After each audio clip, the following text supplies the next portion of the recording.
Queridos alumnos y queridos amigos, les doy la bienvenida y gracias por asistir a este Congreso Internacional de Conciencia y Desarrollo. En estos eventos siempre solemos decir que la Cátedra Conciencia y Desarrollo de la Universidad de Granada es una cátedra abierta y plural, abierta a todas las corrientes e interpretaciones de la conciencia y siempre que sean coherentes. La Universidad de Granada siempre es plural, siempre es abierta y, por tanto, desde ese punto de vista, todo lo que sea sensato, todo lo que sea coherente es bienvenido. No quiero dejar para el final nuestro agradecimiento a los patrocinadores y colaboradores en este congreso y, por supuesto, a las facultades que nos han ayudado pues, a la concesión de créditos a los alumnos. El objetivo que deseamos transmitir en este congreso es comprender al ser humano en un nuevo contexto, en un nuevo paradigma de la realidad, divulgar la capacidad del ser humano para percibir la realidad y reconocerse en ella. Esto es lo que llamamos consciencia, el conocimiento inmediato que tenemos de nosotros mismos, de nuestros actos y de nuestras reflexiones. Es decir, la capacidad de los humanos de verse y reconocerse a sí mismos, de jugar esta visión. Cuando impartimos un curso de conciencia, muchos alumnos me preguntan, ¿pero esto de la conciencia, profesor, qué es? Y a veces pues tengo que explicarles algo que es muy difícil, ¿no? Definir la conciencia es, para nosotros ya es muy fácil, pero en un principio no se transmite tan rápido. Por ejemplo, William Shakespeare en el año 1600 decía que la conciencia es la voz del alma. Para Emanuel Swedenborg, científico, teólogo, místico, matemático, escritor, en el año 1750 decía que la conciencia es la presencia de Dios en el hombre. Y de otro punto de vista, para George Washington, decía que es esa chispita de fuego celeste. Para Gerardo Smelding y otra serie de escritores y pensadores, es la facultad que tiene el ser humano que le permite conocerse a sí mismo y comprender las leyes del universo y las leyes de la vida, campo acásico en el que todos estamos conectados. Bien, nuestro objetivo en la cátedra, como he dicho bastantes veces, en este nuevo contexto, en este nuevo paradigma de la realidad, es elevar los niveles de conciencia, reducir los niveles de sufrimiento y alcanzar la paz interior o la felicidad. Es un objetivo muy ambicioso, pero en eso estamos. Decía mi querido amigo Tomé Oliver que esta es una información espectacular que estaba prevista tal vez para dentro de 200 años, pero también me decía, esta información ya está aquí, ya está en las grandes empresas, en las grandes corporaciones, en las universidades americanas y, por supuesto, también de una forma más tímida aquí también en la Universidad de Granada. Tendrá sus detractores, eso está clarísimo, que lo habrá, pero como economista tengo que decirles que la única manera de progresar sustancialmente en los problemas desafiantes de nuestro tiempo es que las empresas impulsen las soluciones, que también eleven el nivel de conciencia. Dentro de unos 30 años, parece ser, según dicen los economistas premios Nobel, que el paro en la humanidad puede llegar al 50% o incluso superar bastante este 50%. Hace unos 15 años, las 10 empresas más importantes del mundo, aproximadamente, no existían. Fíjense ustedes si está cambiando o va a cambiar la humanidad por los robots, los humanoides y, por supuesto, la sociedad va a ser muy diferente dentro de muy pocos años. En pocos años veremos cómo las profesiones que hoy conocemos, algunas muy rentables, van desapareciendo. Hace unos días, concretamente el jueves, el periódico El País publicó que en el año 2030, es decir, dentro de 12 años, el 30% de los empleos en España van a desaparecer. Eso lo publicó El País. Pero yo también, como economista, tengo que decirles que cada vez que ha habido una revolución científica, una revolución tecnológica, se han destruido muchísimos empleos, pero se han creado muchísimos más. No sé lo que ocurrirá porque estas predicciones son difíciles. En el año 2006-2007 decíamos que la economía española llegaría a los 6 millones de parados y llegó.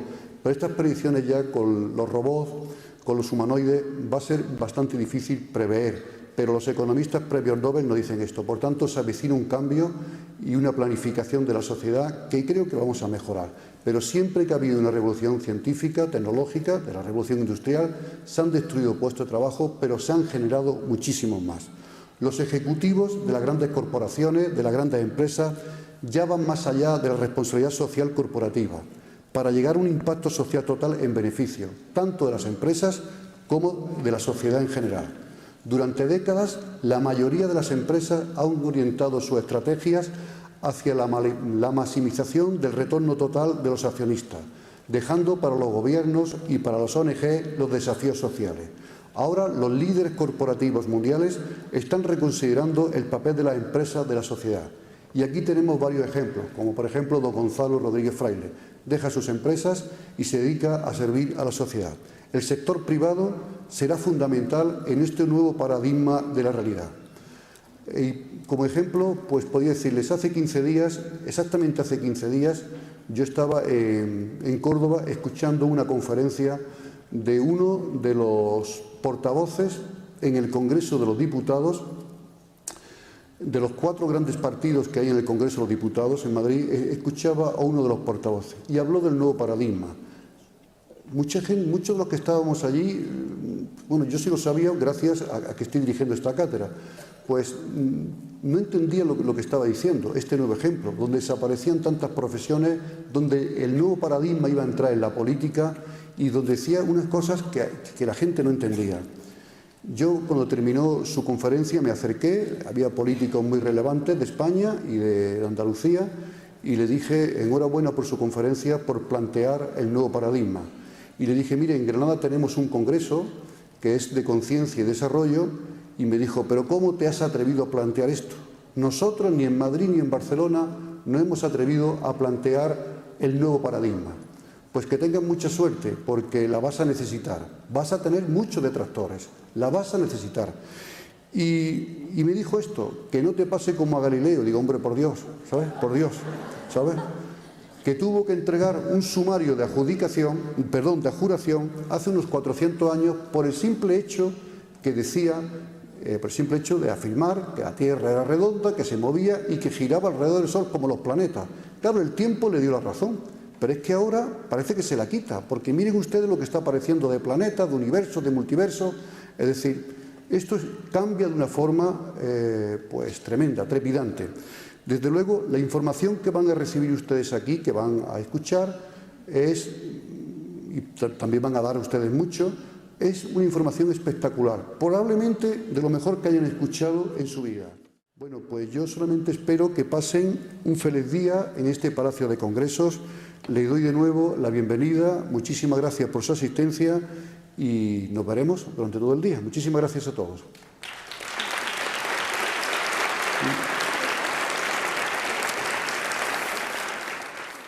Vamos a empezar la primera ponencia de este congreso. Vamos a ver, como ha dicho el profesor González Blasco, la consciencia es el tema de investigación probablemente más importante de la ciencia hoy, ¿no? Y vamos a intentar explicar por qué.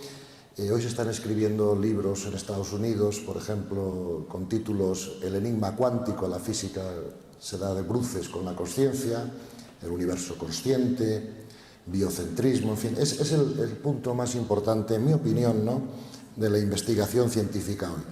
Hasta hace unos años, bastantes años, la ciencia había dejado el estudio de la consciencia a otras disciplinas, ¿no?, como la filosofía o la teología o la psicología, porque es un tema con el que es muy difícil experimentar, ¿no?, y la ciencia empírica pues, va a tener graves problemas para poder hacerlo. Pero si hablamos de ciencia en el sentido más amplio de la palabra ciencia, ¿no?, entonces sí que podemos decir que la ciencia está estudiando la consciencia.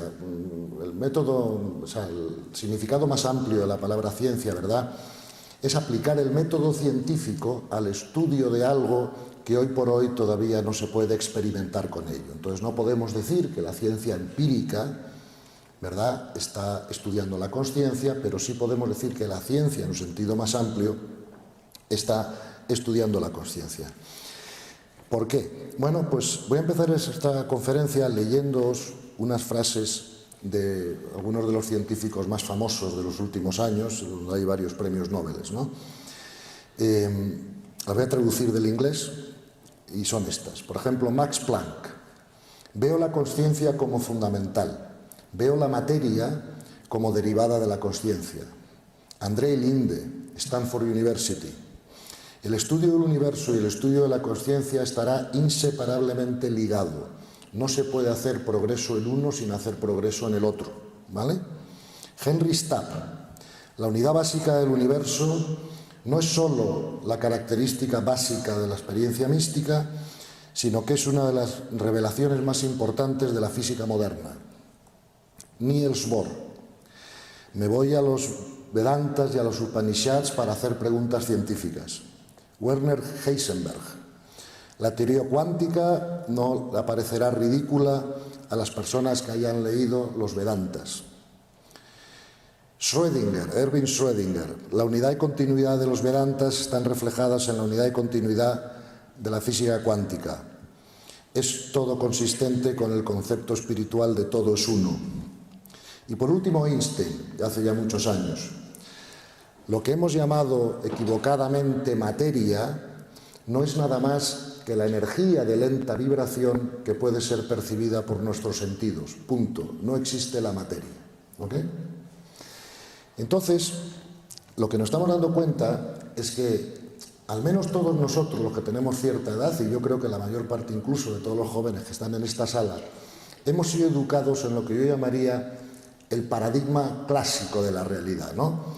Y eso viene fundamentalmente de la física newtoniana, ¿no? Que era mecanicista y determinista y que veía el universo como una serie de objetos separados unos de otros y suspendidos en el espacio de alguna manera, sin gran relación entre ellos, ¿verdad? Pero, sin embargo, la nueva ciencia nos está diciendo que las cosas no son realmente así, ¿no? Y todo surgió por el estudio de las partículas elementales, ¿no? Del mundo de lo pequeñito, ¿no? Que de ninguna manera se comporta como se comportan los objetos, ¿no? Macros que nosotros vemos, ¿no? Y eso les causó a los físicos muchos problemas porque no podían entender lo que estaba pasando a esos niveles. Y por eso la física, y cuando hablo de la física pues incluyo también la astronomía, la cosmología, como ha dicho también el profesor Blasco, pues es la que tiene la fuerza de cambiar paradigmas, ¿no? Al cambiarnos, con el tema de Galileo, por ejemplo, fue la primera vez que ocurrió en la historia de la humanidad, y yo creo que ahora está ocurriendo lo mismo por segunda vez en la historia de la humanidad, ¿vale? Lo que vamos a intentar en esta primera conferencia es explicar de una forma resumida y breve de qué se trata ese cambio de contexto, ¿no? Porque luego veremos rápidamente cómo eso puede afectar a nuestras vidas, ¿no? Y cambiar nuestros propósitos y nuestras ideas de nosotros mismos. Yo os pediría, a los que no hayáis escuchado esto nunca, que abráis una ventana en la mente, no aceptéis ni dejéis de aceptar nada de lo que aquí se vaya a decir, por favor no me creáis en absoluto, esto es una cosa que tenéis que verificar vosotros para que tenga fuerza en vosotros, pero abrir una ventana hipotética en la mente que diga, si lo que este hombre dice pudiera ser verdad, ¿verdad? ¿Qué me pasaría a mí, ¿no? ¿Cómo cambiaría mi vida? ¿Cómo vería las cosas de forma diferente? Y si eso es así, pues luego os queda un trabajo que es más sencillo, que es verificar que sea verdad, ¿no? Vamos a ver. El nuevo paradigma de la realidad, un poco lo que ha cambiado, es que nos está demostrando la existencia de la realidad espiritual, ¿vale? Y cuando pronuncio la palabra espiritual no lo estoy haciendo con connotaciones religiosas, ¿no? Porque una de las cosas que vamos a tener que hacer ahora es hasta inventar un nuevo lenguaje, porque nosotros teníamos un lenguaje que funcionaba muy bien con el paradigma antiguo, materialista, ¿no? Si yo pronuncio la palabra mesa, todo el mundo sabe lo que estoy diciendo. Podrá tener 3 patas o 4, podrá tener, no sé, ser más grande o más pequeña, pero todos sabemos lo que es una mesa. Pero si pronuncio la palabra alma, estoy seguro que vamos a tener 300 definiciones diferentes en esta sala de lo que cada uno piensa que es el alma, ¿no? Por lo tanto, creo que este nuevo contexto de la realidad, un paradigma es como el color de las gafas que usamos para ver el mundo, ¿no? Y este nuevo contexto de la realidad creo que nos va a obligar incluso a inventar de alguna manera un cierto nuevo lenguaje para poder entendernos bien y explicarlo bien. Pero vamos a ver. Toda la revolución empezó porque los investigadores de la física cuántica se dieron cuenta de que el electrón no es una bolita, ¿vale?, sino que es una onda de probabilidad que solo se colapsa en una bolita cuando alguien lo manda a colapsarse de alguna manera, ¿no? Entonces, a ese problema los investigadores le llamaron el enigma cuántico, ¿no? O sea, ¿quién puede hacer que exista la realidad material? ¿De dónde sale un electrón y se colapsa aquí o allá para formar una cosa u otra, ¿no?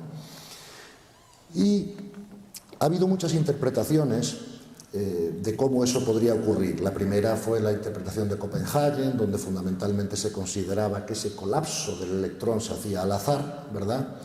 A eso ya contestó Einstein: no, Dios no juega los dados, ¿verdad? Y las matemáticas tampoco funcionaban bien del todo, con lo cual es una interpretación que se ha ido abandonando, ¿no?, a lo largo del tiempo.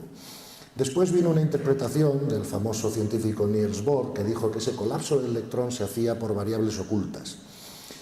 Luego vinieron dos premios Nobel de la física, como Wheeler y Everett, que dijeron que como el electrón tiene infinitas maneras de colapsarse en un sitio y otro, pues que si se colapsaba en este universo de una forma, entonces inmediatamente tenían que abrirse universos paralelos para que pudiera colapsarse de todas las formas posibles, ¿no? Curiosamente, las matemáticas funcionaban con esa interpretación y al día de hoy hay muchos científicos que sostienen que eso es lo que ocurre, ¿no? Pero por último, se ofreció una interpretación diferente, que es un poco la que nosotros defendemos como posible, y es el colapso del electrón por la consciencia. Es decir, la consciencia crea la realidad. De ahí los títulos de estos libros que os he mencionado antes, y de ahí que la consciencia se haya convertido, ¿verdad?, en la disciplina más importante de la investigación científica hoy. Claro, me podréis preguntar, si unos científicos piensan que la solución está en los universos paralelos, otros piensan que la consciencia crea la realidad, ¿cómo eliges entre una y otra? ¿Por qué tú dices que tú crees que es la consciencia la que crea la realidad cuando las matemáticas funcionan en las dos teorías, ¿no?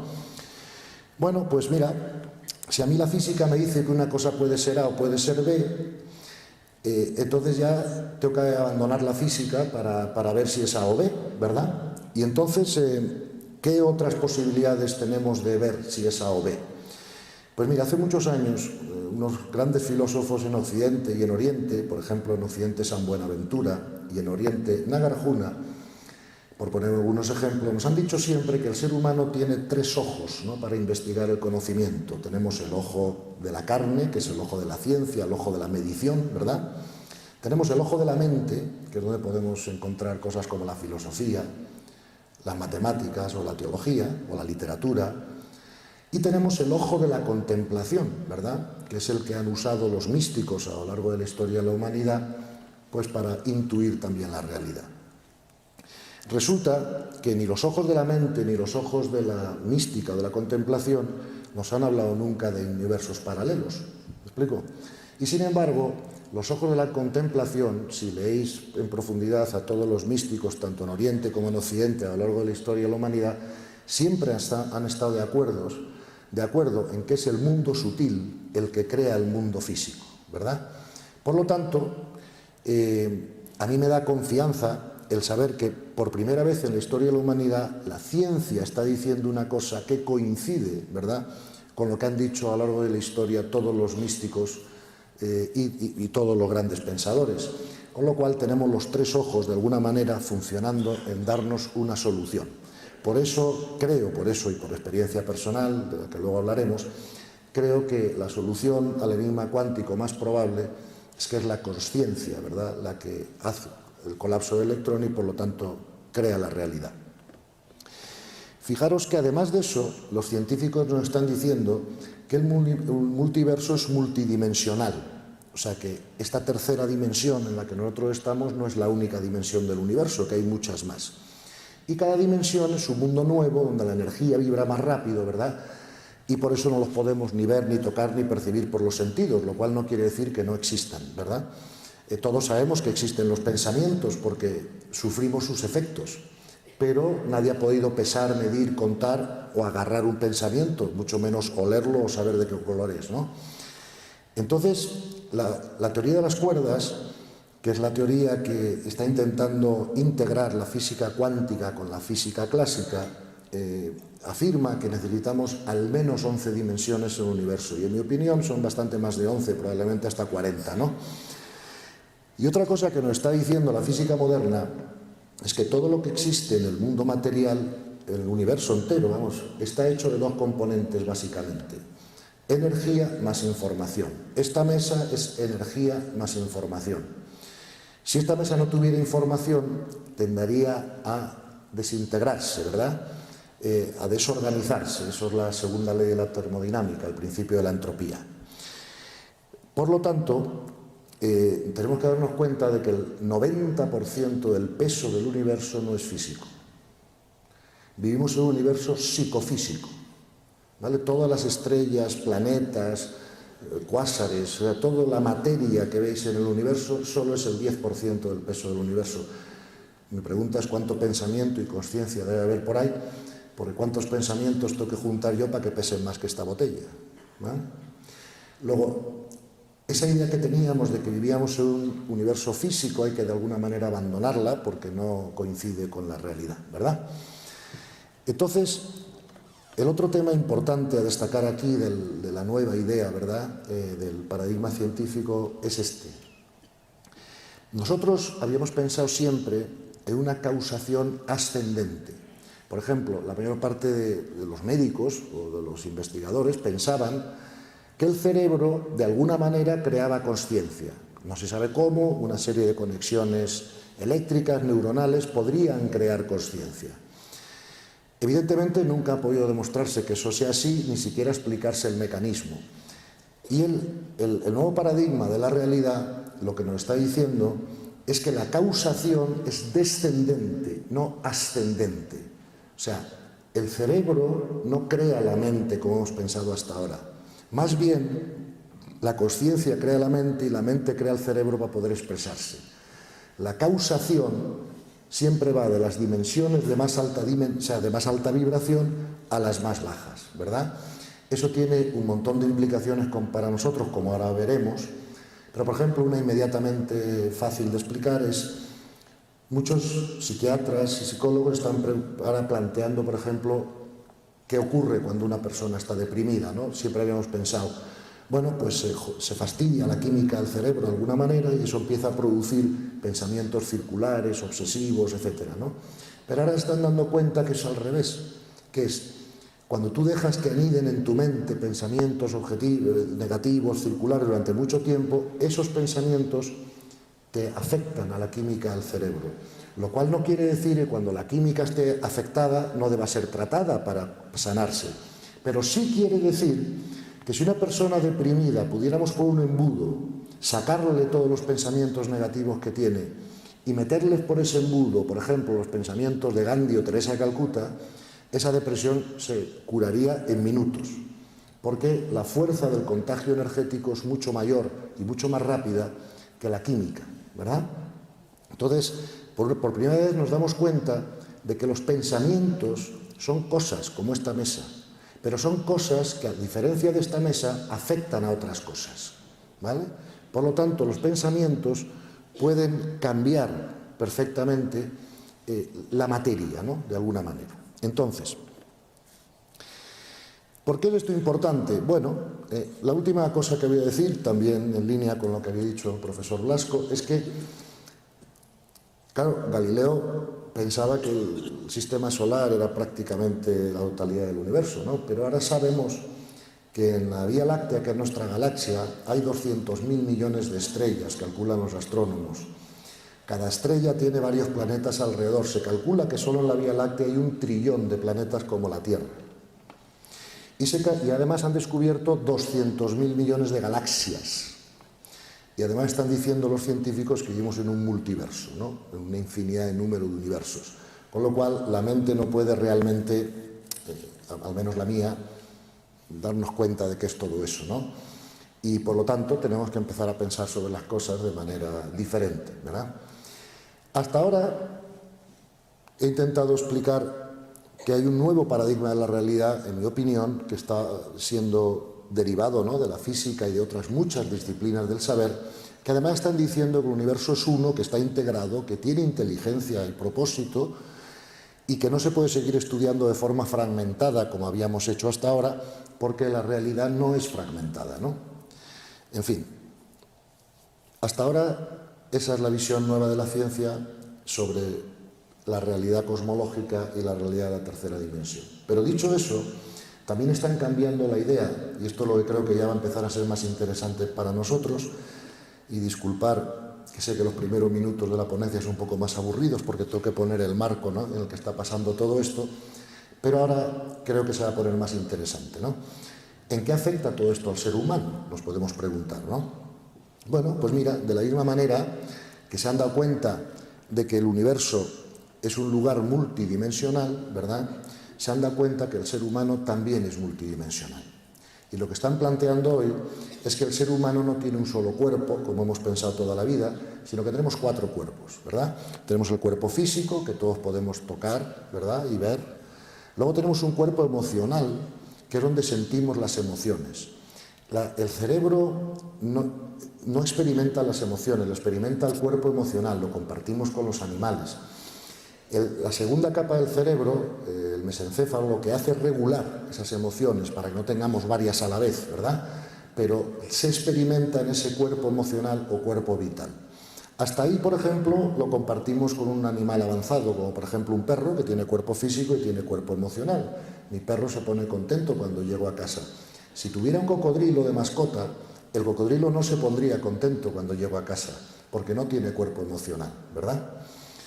Ahora bien, el ser humano, además del cuerpo físico y el cuerpo emocional, como todos sabemos, tiene un cuerpo mental, ¿vale?, que es donde tenemos la capacidad de razonar, del razonamiento abstracto, y eso ya sí que nos distingue de todos los animales.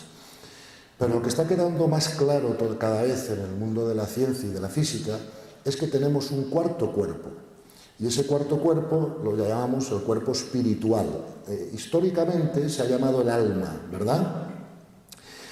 Y cada cuerpo tiene una mayor frecuencia vibratoria. Por eso los 3 últimos no los podemos ver ni tocar, porque vibran tan rápido la energía que no la podemos percibir por los sentidos, como decía Einstein antes. Pero el que no la podamos percibir por los sentidos no quiere decir que no existan, quiere decir que no los podemos percibir por los sentidos, ¿ok? Fijaros que ya hay libros escritos en Estados Unidos por científicos, no por personas dedicadas a la filosofía, ni a la religión, ni a la espiritualidad, sino por científicos que se titulan La física del alma, por ejemplo, ¿no? Entonces, esto ya está siendo investigado por la ciencia, como digo, y es importante que el ser humano comprenda esta situación. ¿Por qué?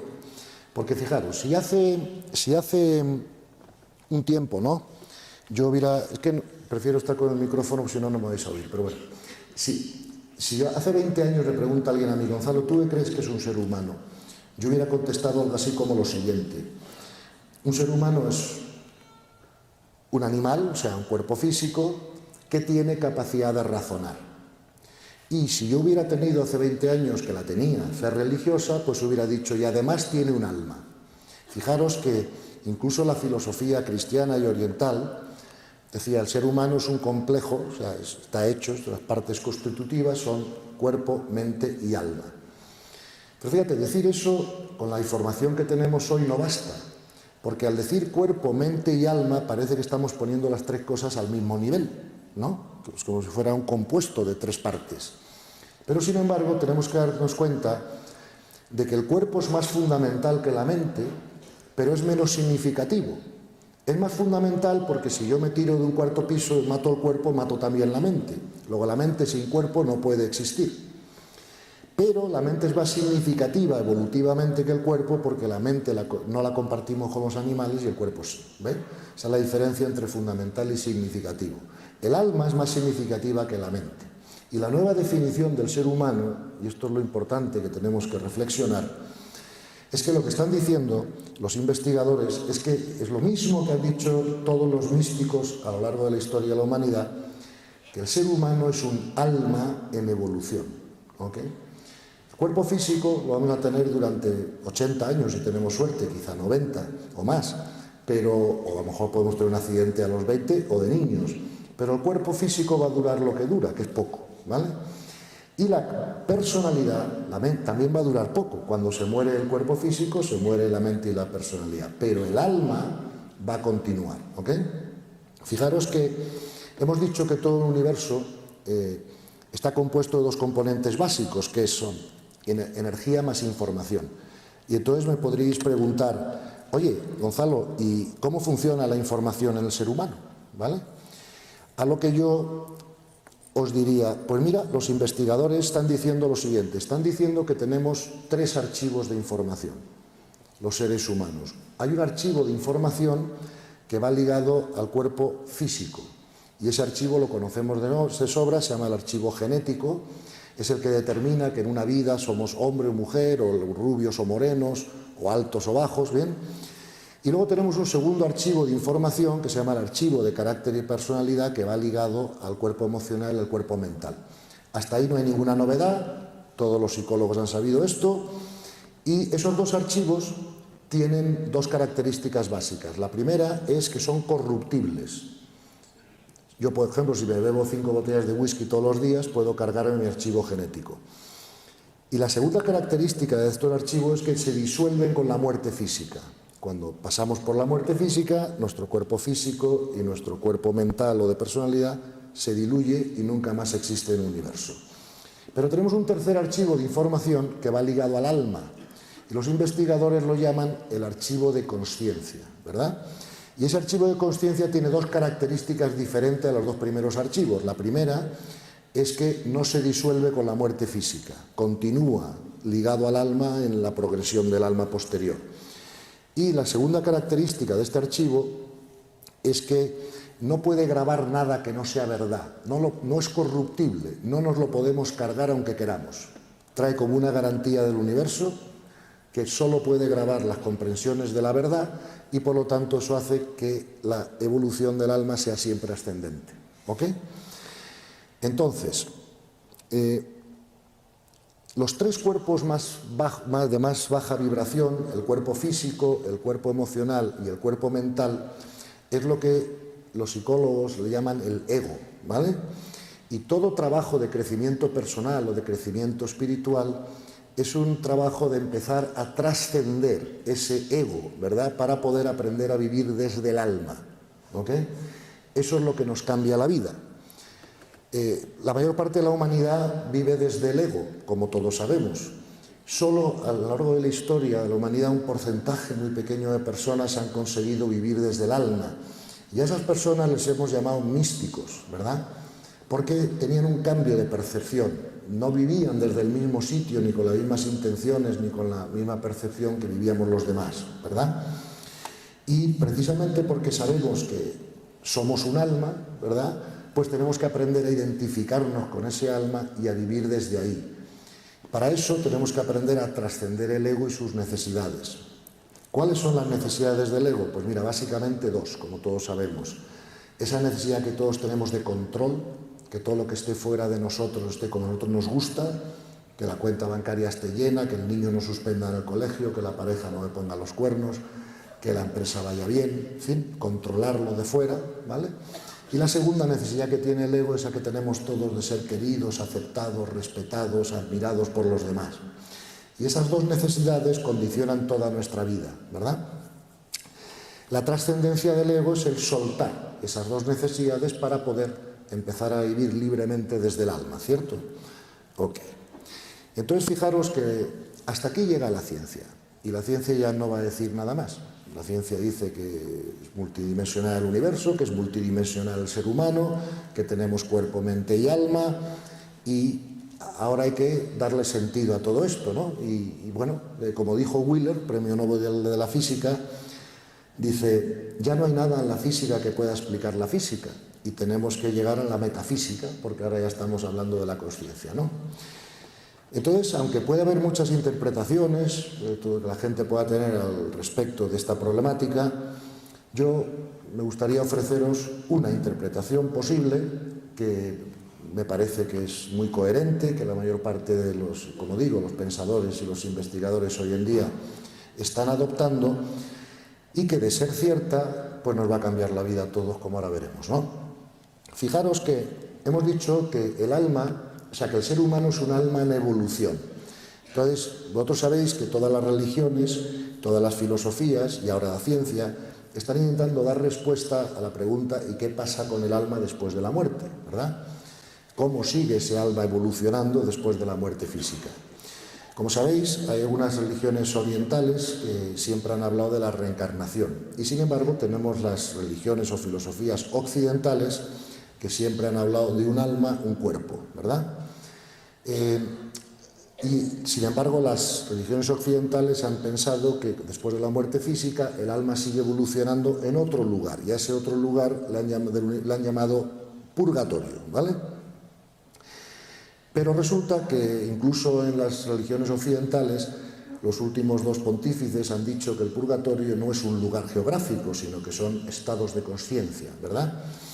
Entonces, a través de las investigaciones que se han hecho con las experiencias próximas a la muerte y a través de lo que sabemos de las regresiones en psiquiatría, parece ser que lo que están diciendo los investigadores es que, aunque todas las filosofías hasta ahora habían tenido parte de verdad, ninguna había acertado del todo, ¿verdad? Porque las orientales hablaban de reencarnación, las occidentales hablaban de progreso o purificación sucesiva del alma en un lugar que se llamaba el purgatorio, ¿verdad? Lo que están diciendo ahora los científicos es que aparentemente todos tienen razón en parte, pero lo que ocurre es algo que llamamos la experiencia sucesiva del alma. No es reencarnación porque no se reencarna la persona, ¿verdad? Nunca más va a haber un Gonzalo en el universo, porque mi archivo genético, del que antes hablamos, y mi archivo de carácter y personalidad se van a disolver y nunca va a haber más un Gonzalo. Pero mi alma, cuando yo muera físicamente, va a seguir progresando en niveles de conciencia, en purificación, llamarlo como queráis. Y la pregunta es si eso cómo ocurre, ¿verdad? Las religiones occidentales han tenido razón en eso y dicen que ocurre en el purgatorio, pero ahora nos dicen que el purgatorio no es un lugar geográfico. Entonces, lo que parece ser que ocurre es que el alma, todos nosotros, después de la muerte física, va a su casa, ¿verdad? Fíjate, Benedicto XVI hace 4 días dijo una cosa muy importante, dijo: me estoy preparando para volver a casa. No dijo para ir a casa, dijo para volver a casa, porque de ahí hemos venido y ahí volvemos. ¿Me explico? Entonces, aparentemente lo que ocurre es que el alma tiene su lugar de existencia en el universo, que están especulando que es la 10ª dimensión, porque es donde empiezan las dimensiones de la conciencia y terminan las dimensiones mentales, y de vez en cuando el alma viene a los mundos físicos a hacer unos cursos de crecimiento, de aprendizaje, ¿ok? Y entonces, la visión, ¿verdad?, que está surgiendo es que los planetas físicos, de los que hay trillones en el universo, son escuelas de almas, ¿ok? Aquí vienen las almas a encarnarse en cuerpos físicos, con carácter, con personalidad, para ir subiendo de nivel de consciencia, ¿ok? Y entonces, si estos planetas físicos son escuelas de almas, la pregunta que me podéis hacer es: oye, Gonzalo, ¿y cuáles son las asignaturas que el alma tiene que aprender? Porque si yo, por ejemplo, estudio la carrera de económicas, el profesor Blasco me dirá: tú tienes que aprender macroeconomía, microeconomía, en fin, todas las asignaturas de la carrera de económicas para poder graduarme. Entonces, ¿cuáles son las asignaturas del alma? Y dicen los expertos que las asignaturas del alma son los niveles de consciencia, ¿vale? Y entonces, ¿qué es un nivel de consciencia? Un nivel de consciencia es como un campo atractor, como un campo energético casi, que determina toda nuestra vida y que nos pone los límites por arriba y por abajo. Hombre, todos sabemos que hay mucha diferencia, ¿no?, entre personas como Al Capone o Pablo Escobar y personas como Teresa de Calcuta o Gandhi, ¿no? Y la pregunta es ¿por qué? ¿De dónde viene esa diferencia, ¿no? Y, claro, esa diferencia viene del aprendizaje del alma, porque daros cuenta que hasta ahora nosotros habíamos fusionado dos cosas que si no se diferencian no se pueden integrar. Por ejemplo, todas las facultades de del alma se las habíamos dado a la mente. Como el alma no tenía una existencia real para nosotros, a no ser que tuviéramos una gran fe religiosa, la ciencia ni lo había estudiado. Y entonces todas las facultades que tiene el alma se las habíamos dado a la mente porque era el único sitio donde se la podíamos dar, ¿vale? Habíamos fusionado alma y mente. Pero ahora sabemos que el alma tiene 3 facultades que no tiene la mente, ¿vale? La primera es la capacidad de ver esencia. La mente solo ve apariencia, por apariencia muy sofisticada si quieres, pero apariencia. La intuición, la capacidad contemplativa, son 2 cosas que están en el alma y no en la mente. La mente es más bien como un ordenador, donde tenemos un hardware, que es un que es el cerebro, y tenemos un software, que son los programas de pensamiento que captamos o que utilizamos, ¿verdad? Que dependen a su vez de nuestro nivel de conciencia, como ahora veremos. No es lo mismo lo que va pensando en el coche Teresa de Calcuta que Pablo Escobar, para nada, ¿vale? Entonces, la capacidad de esencia está en el alma, la capacidad de libertad está en el alma, ¿ok?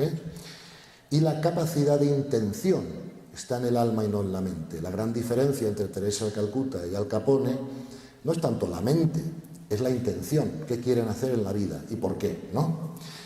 Entonces, otra cosa que habíamos fusionado y que no nos dejaba gestionarnos bien es que habíamos fusionado las emociones con los sentimientos.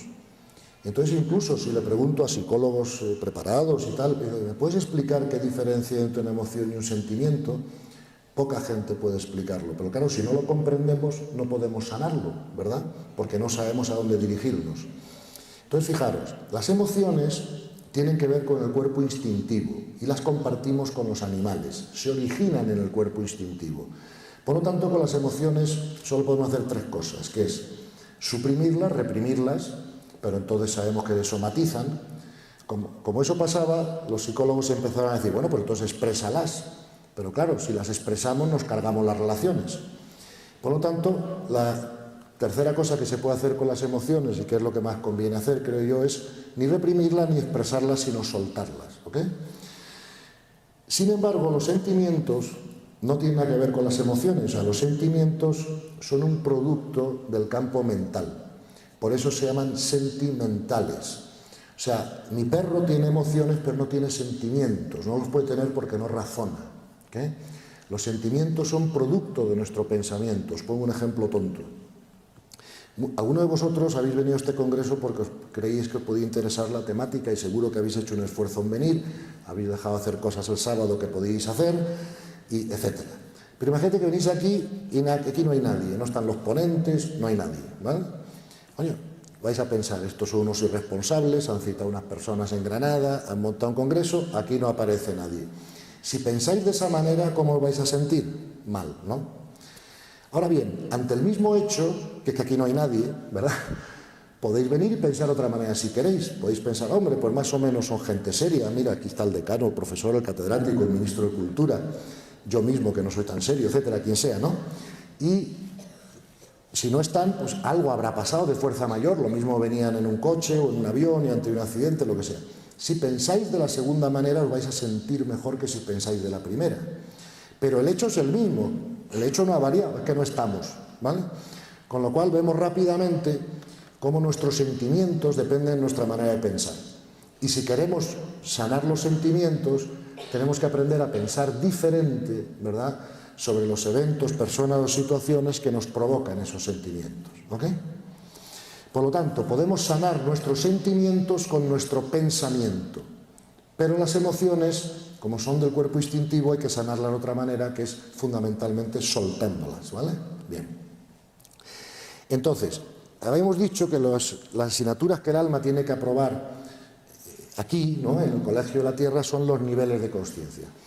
Y por explicarlo de una manera muy básica, ¿no?, los niveles de conciencia, esto es 1 metro. Pero también son 100 centímetros y también son 1000 milímetros. Por lo tanto, yo puedo dar una explicación mucho más sutil, ¿no?, de cada centímetro, o puedo ir de metro en metro. Vamos a mirar los niveles de conciencia de metro en metro un momento, ¿vale?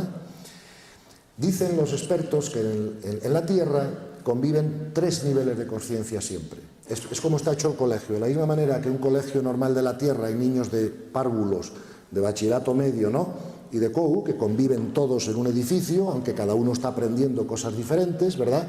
Pues claro, si le enseño álgebra a un niño de párvulos, frustro al niño y me frustro yo. Tengo que esperar a que sea un poquito mayor para que pueda aprender álgebra, ¿no?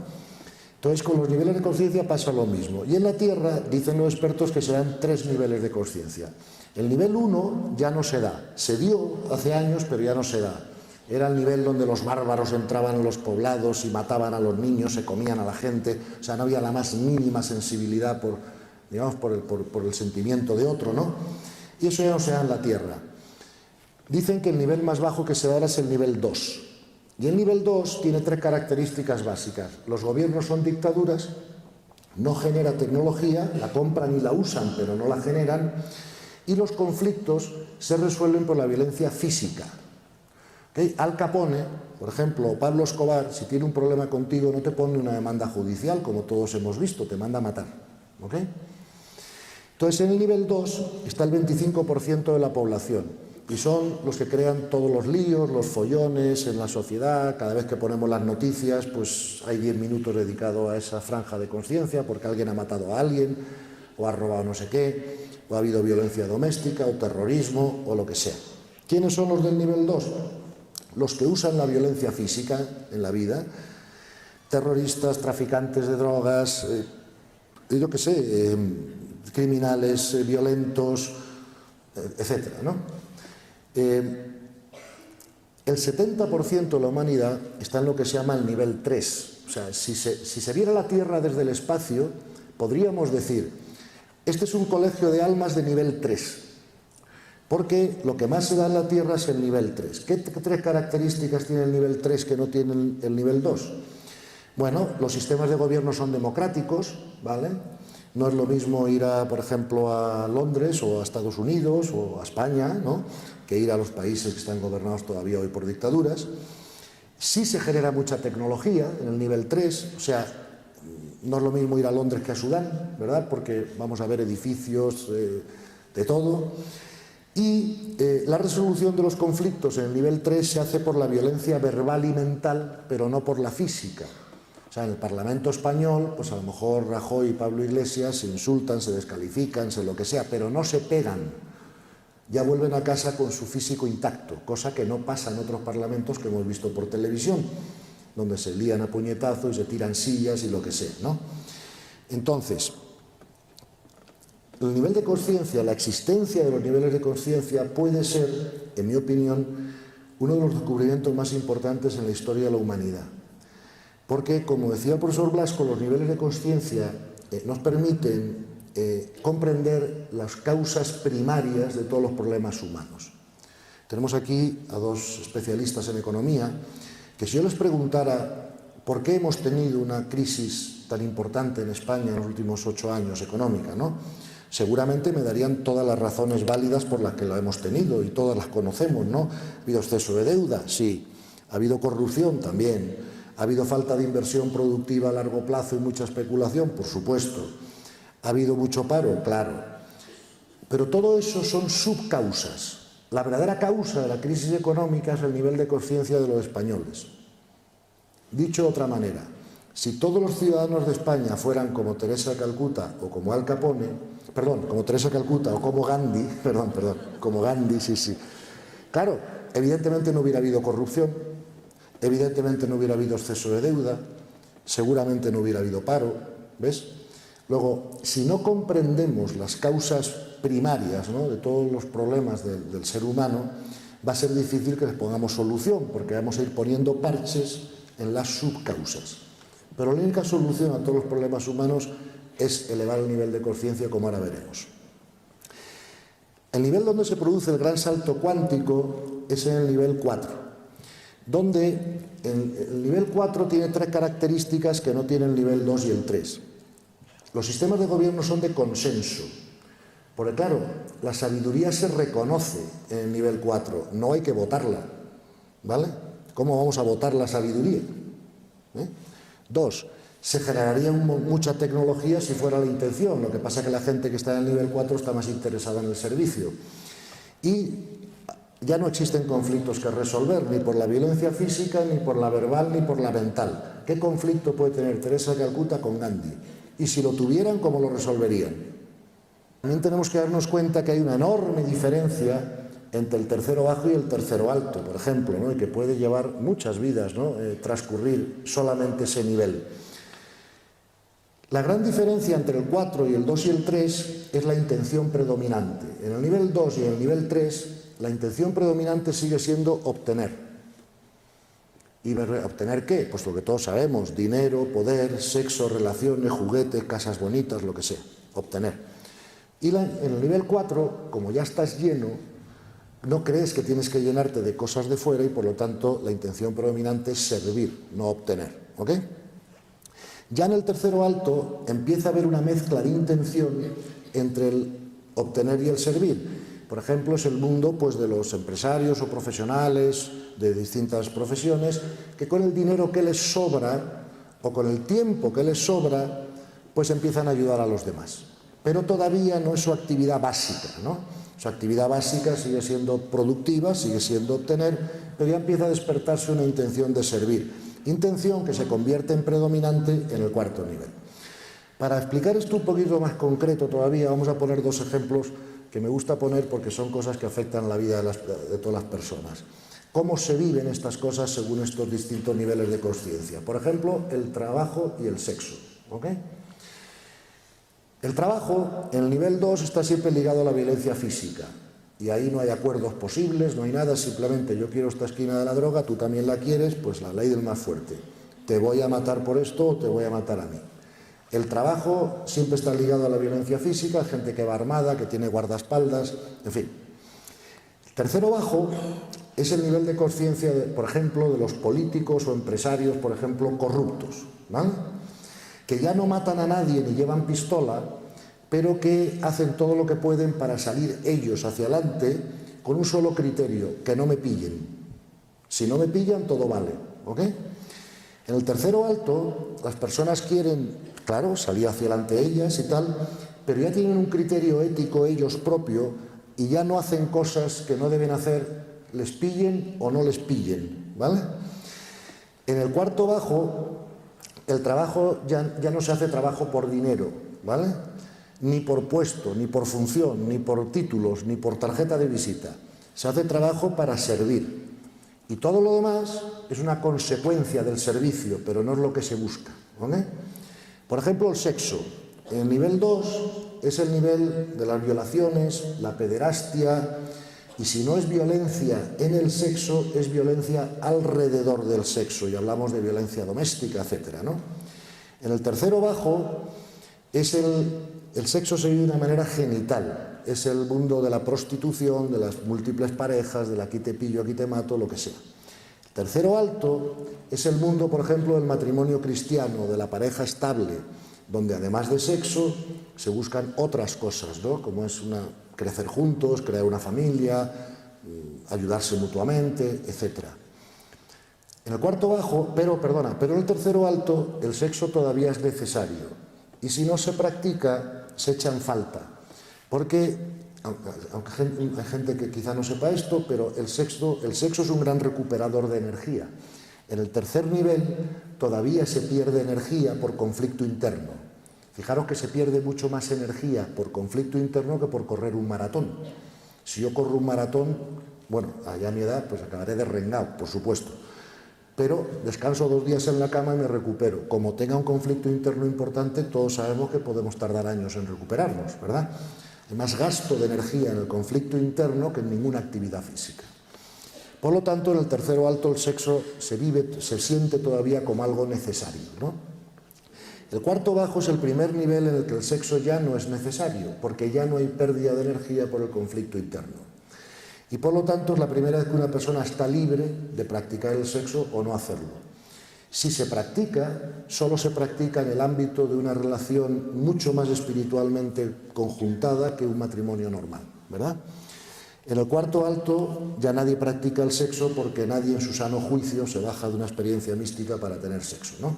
Con lo cual, como veis, cualquier tema de nuestra vida, sea el trabajo, sean las relaciones humanas, sean las relaciones sexuales, sea todo, depende de nuestro nivel de consciencia, ¿ok?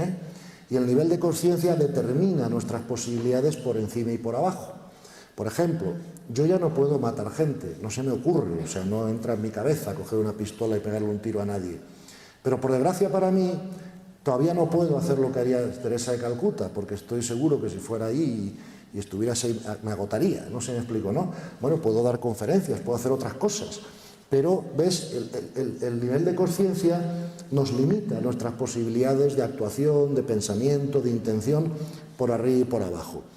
Y todo lo que tiene que hacer el alma cuando viene aquí a la Tierra a entrenarse, ¿verdad?, es intentar subir de nivel de conciencia lo más rápido posible. Nadie nos prohíbe, ¿verdad?, hacer 2 cursos en uno. Yo lo hice de joven. Recuerdo que estaba en el colegio, siempre lo cuento en las conferencias, y me aburría ya, ¿no? Además mi colegio era solo de chicos y en la universidad podía ir chicos y chicas y me apetecía más, podía conducir y yo quise ir a la universidad lo antes posible.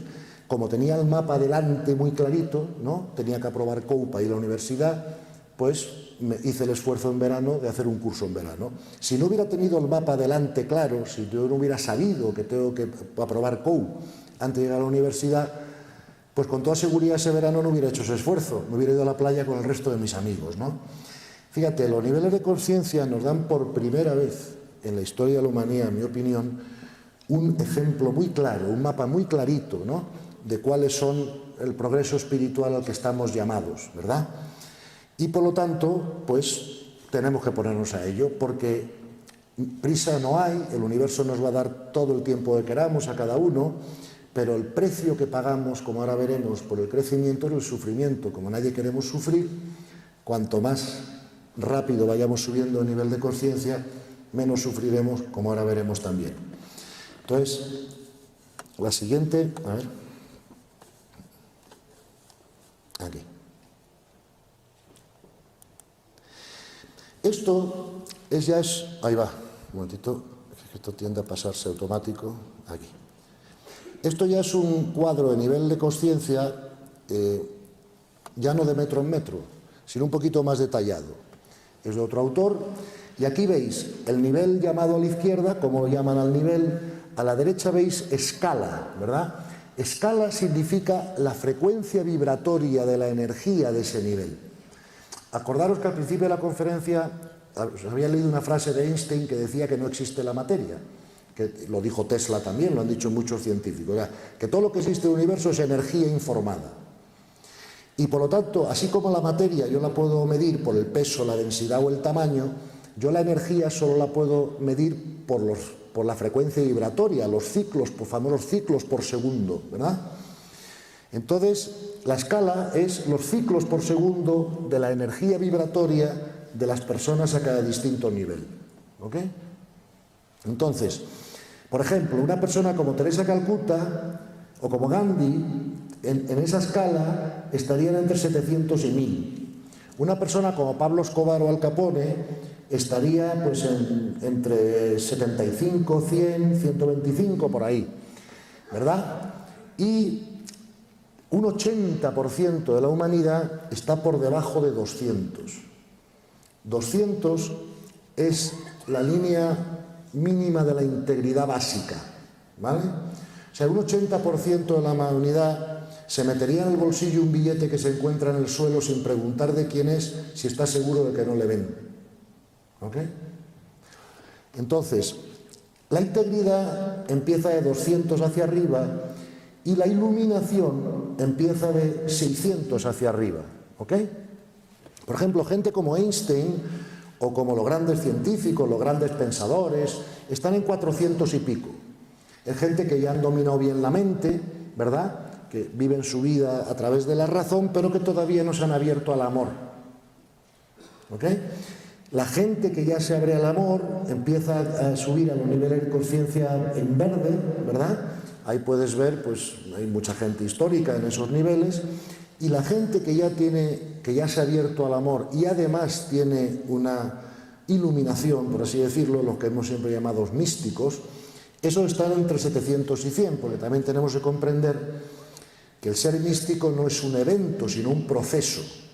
Hay grados de misticismo, igual que hay grados de todo lo demás, y no es lo mismo un místico que otro, ¿verdad? Aunque ya ser místico, aunque sea de grado 1, es fabuloso.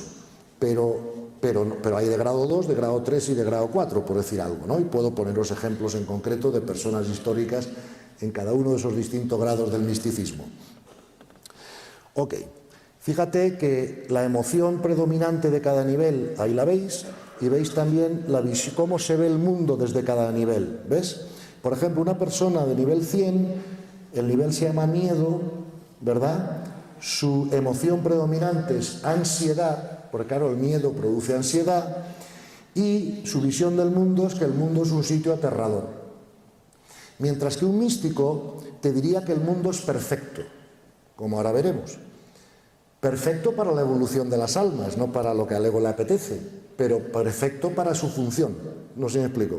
Pero claro, para poder ver eso, tienes que ser místico. Si no, no lo ves porque te quedas a nivel de ego y dices, joder, ¿cómo puede ser perfecto todo esto que está pasando? ¿Me explico, no? Bien. Os pongo una diapositiva rápida, no me quiero detener mucho, simplemente para que también veáis un poco cómo varía todo según los niveles de conciencia, ¿no? Por ejemplo, de 0 a 200 el contenido de la mente es lineal. La mente solo piensa en términos de literal concreto. La mente es materialista. Se piensa en causa y efecto. Nuestra vida es mundana. Predomina el hemisferio izquierdo. En fin, no quiero daros más la lata porque se puede leer bien. Fíjate cómo empieza a cambiar absolutamente todo según cambia nuestro nivel de conciencia, ¿no? Estos gráficos están todos en el libro, o sea que está a vuestra disposición cuando queráis, ¿vale? Vamos a ver. Otra cosa importante es que han hecho estudios de cuál es la relación entre los niveles de conciencia y la felicidad. Y se han dado cuenta que la felicidad de cada persona depende fundamentalmente de su nivel de conciencia. No depende para nada de cómo es tu vida en el exterior, no depende si tienes más o menos dinero, recursos o éxitos, sino más bien depende de cómo interpretas la vida y te relacionas con la vida. Y eso depende del nivel de conciencia. Fijaros que en los niveles más altos la gente está feliz un 100% del tiempo. 96, 99, 100%, dependiendo de los niveles. Y en los niveles más bajos la gente no está feliz casi nunca. Y las personas del tercer nivel de conciencia, ¿verdad?, donde está el 70% de la humanidad, pues se mueven unos rangos de entre el 50, el 70, el 60, por ahí. Y eso lo sabemos todos. A veces somos felices cuando las cosas de fuera nos sonríen y quizá un poco menos felices cuando las cosas de fuera se complican, ¿vale? Fijaros que el nivel de conciencia, por determina hasta el funcionamiento del cerebro.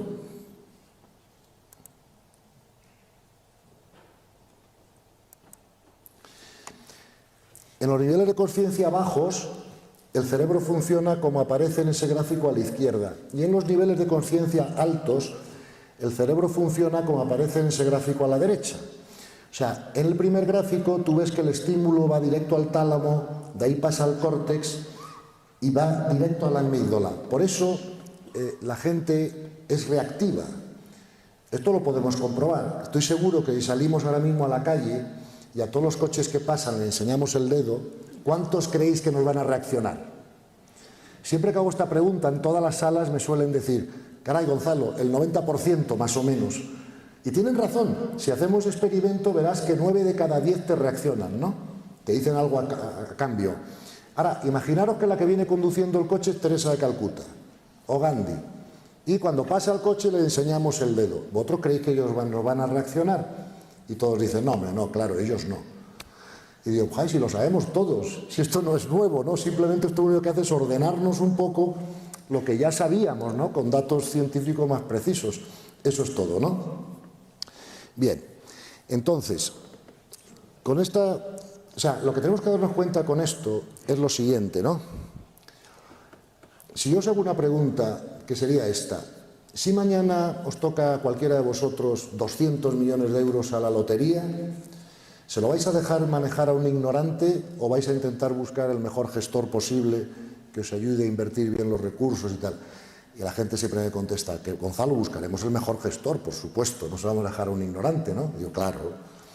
Y les digo, oye, ¿y si os ponéis enfermos un día? Tenéis una enfermedad, vais a ir a que os diagnostique un ignorante o vais a buscar al mejor médico posible.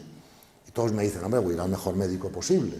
Y digo, claro, o sea que lo que me estás diciendo es que recursos tuyos importantes como el dinero o los recursos económicos y la salud no estamos dispuestos a dejarlos nunca en manos de ignorantes, ¿verdad que no?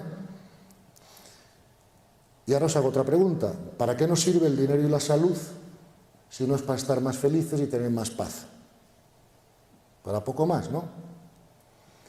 Entonces tenemos que concluir que nuestra felicidad y nuestra paz es un activo más importante para nosotros, ¿verdad?, que incluso la salud y el dinero. Yo he visto gente con mucho dinero por mi profesión que no era nada feliz, y he visto gente con muy poco dinero que era muy feliz. Luego ya me di cuenta rápido que el dinero no decidía eso, ¿vale? También he visto gente enferma muy feliz y gente sana muy desgraciada, con lo cual también me di cuenta que la salud tampoco era determinante. Luego, fijaros que si no dejamos nuestro dinero, nuestra salud en manos de ignorantes, ¿por qué estamos dispuestos a dejar nuestra felicidad y nuestra paz en manos de ignorantes?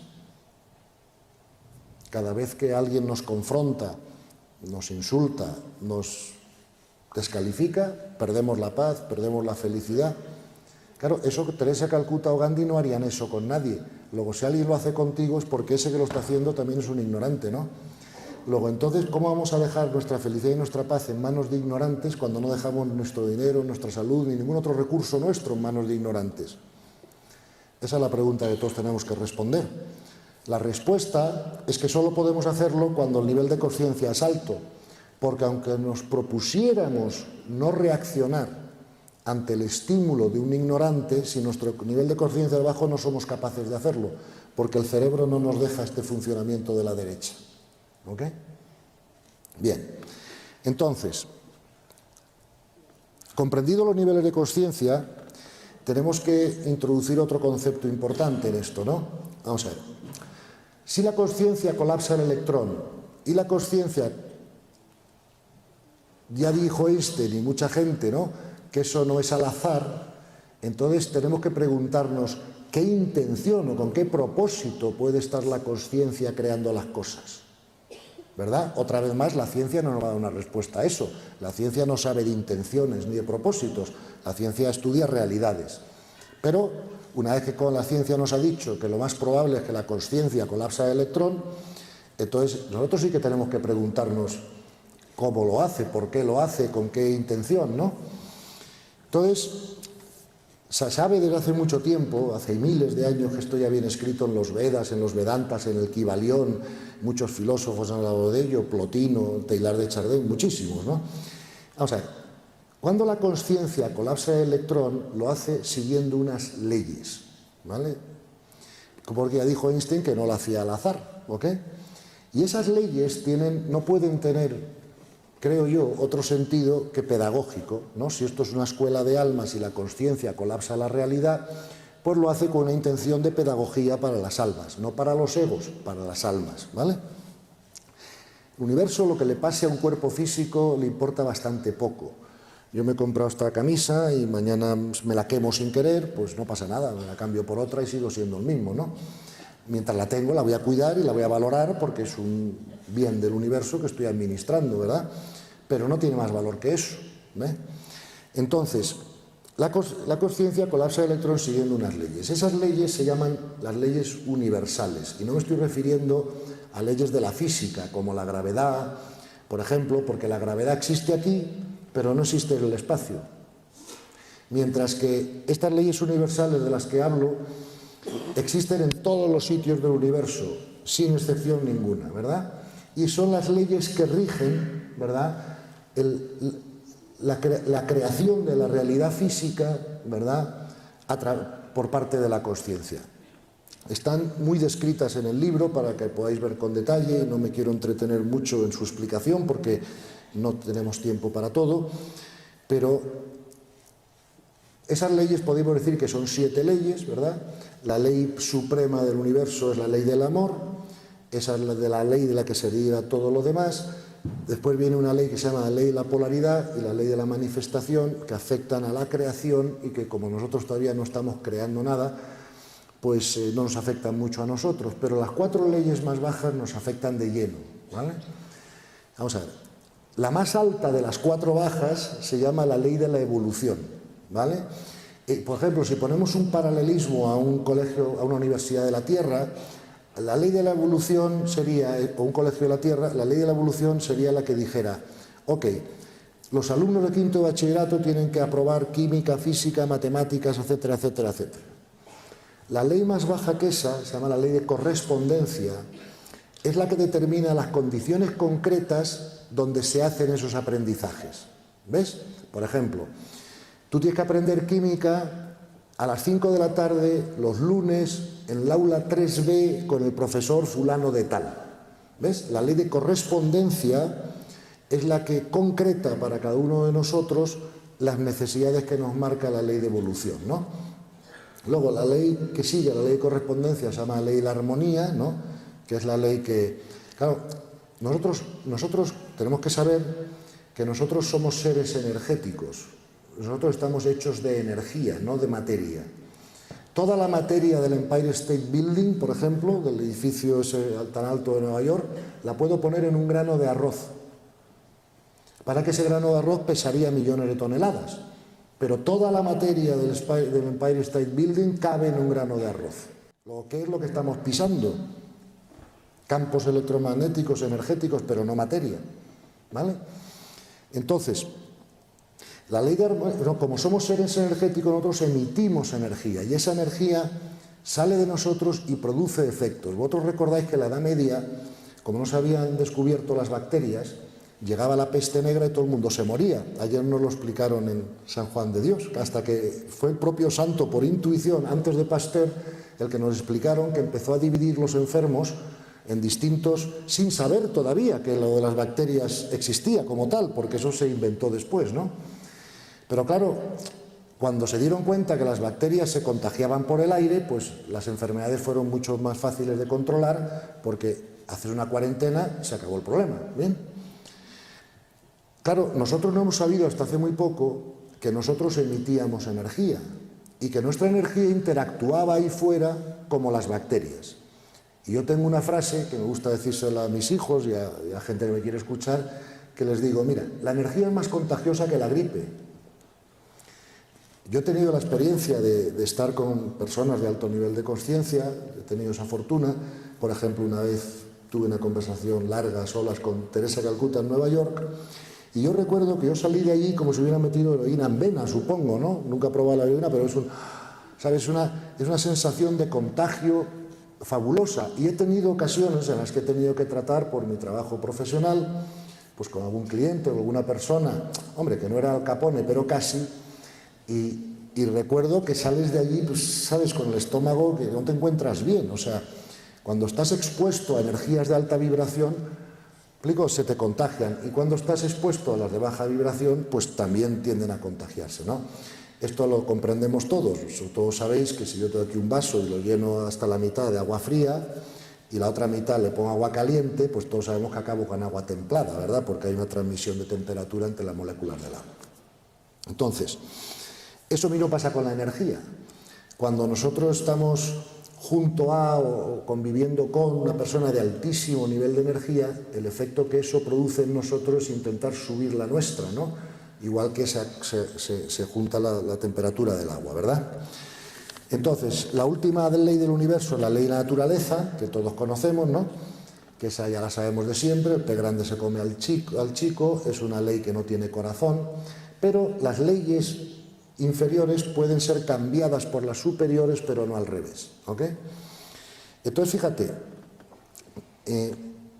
una idea importantísima a considerar es que el universo te muestra la ley. Es decir, como la intención del colapso de la conciencia es pedagógico para las almas, cuando tú sigues la ley del universo, todos tus resultados son buenos. Esto, por favor, no me lo creáis para nada, solo quiero que lo verifiquéis. Yo, cuando era un hombre más joven, y era un empresario agresivo y tal, yo no conocía las leyes universales, no tenía ni idea de que existían, nadie me lo había explicado. Pero ahora que sí las conozco, yo me doy cuenta que cuando miro mi vida hacia atrás, veo que todo lo que me salió bien es porque yo estaba aplicando la ley sin saberlo. Y todo lo que no me salió como yo pensaba en mi vida es porque no estaba aplicando la ley sin saberlo también, porque no conocía la ley, ¿vale? Ahora que conozco la ley, es mucho más fácil obtener buenos resultados, porque si respetamos la ley del universo, los resultados siempre son buenos. Digamos que las almas vienen aquí a aprender la ley, ¿vale? Y cuando aprendemos a obedecer la ley y a seguirla, subimos de nivel de conciencia y nos graduamos y ya nos vamos a otros sitios. Y ya no tenemos que volver al colegio, ¿vale? Entonces, si esto es así, ¿vale? Tenemos que preguntarnos, tenemos que darnos cuenta de lo siguiente, ¿no? A mí me gustaría que pensáramos en un triángulo equilátero.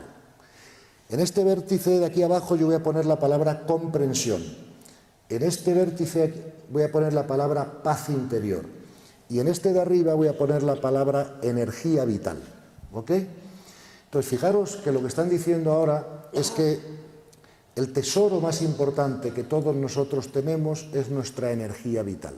Si nosotros conseguimos que nuestra energía vital vibre rápido, como hemos visto en las escalas de niveles de conciencia, pues seríamos ya como Teresa de Calcuta o como Gandhi. ¿Me explico?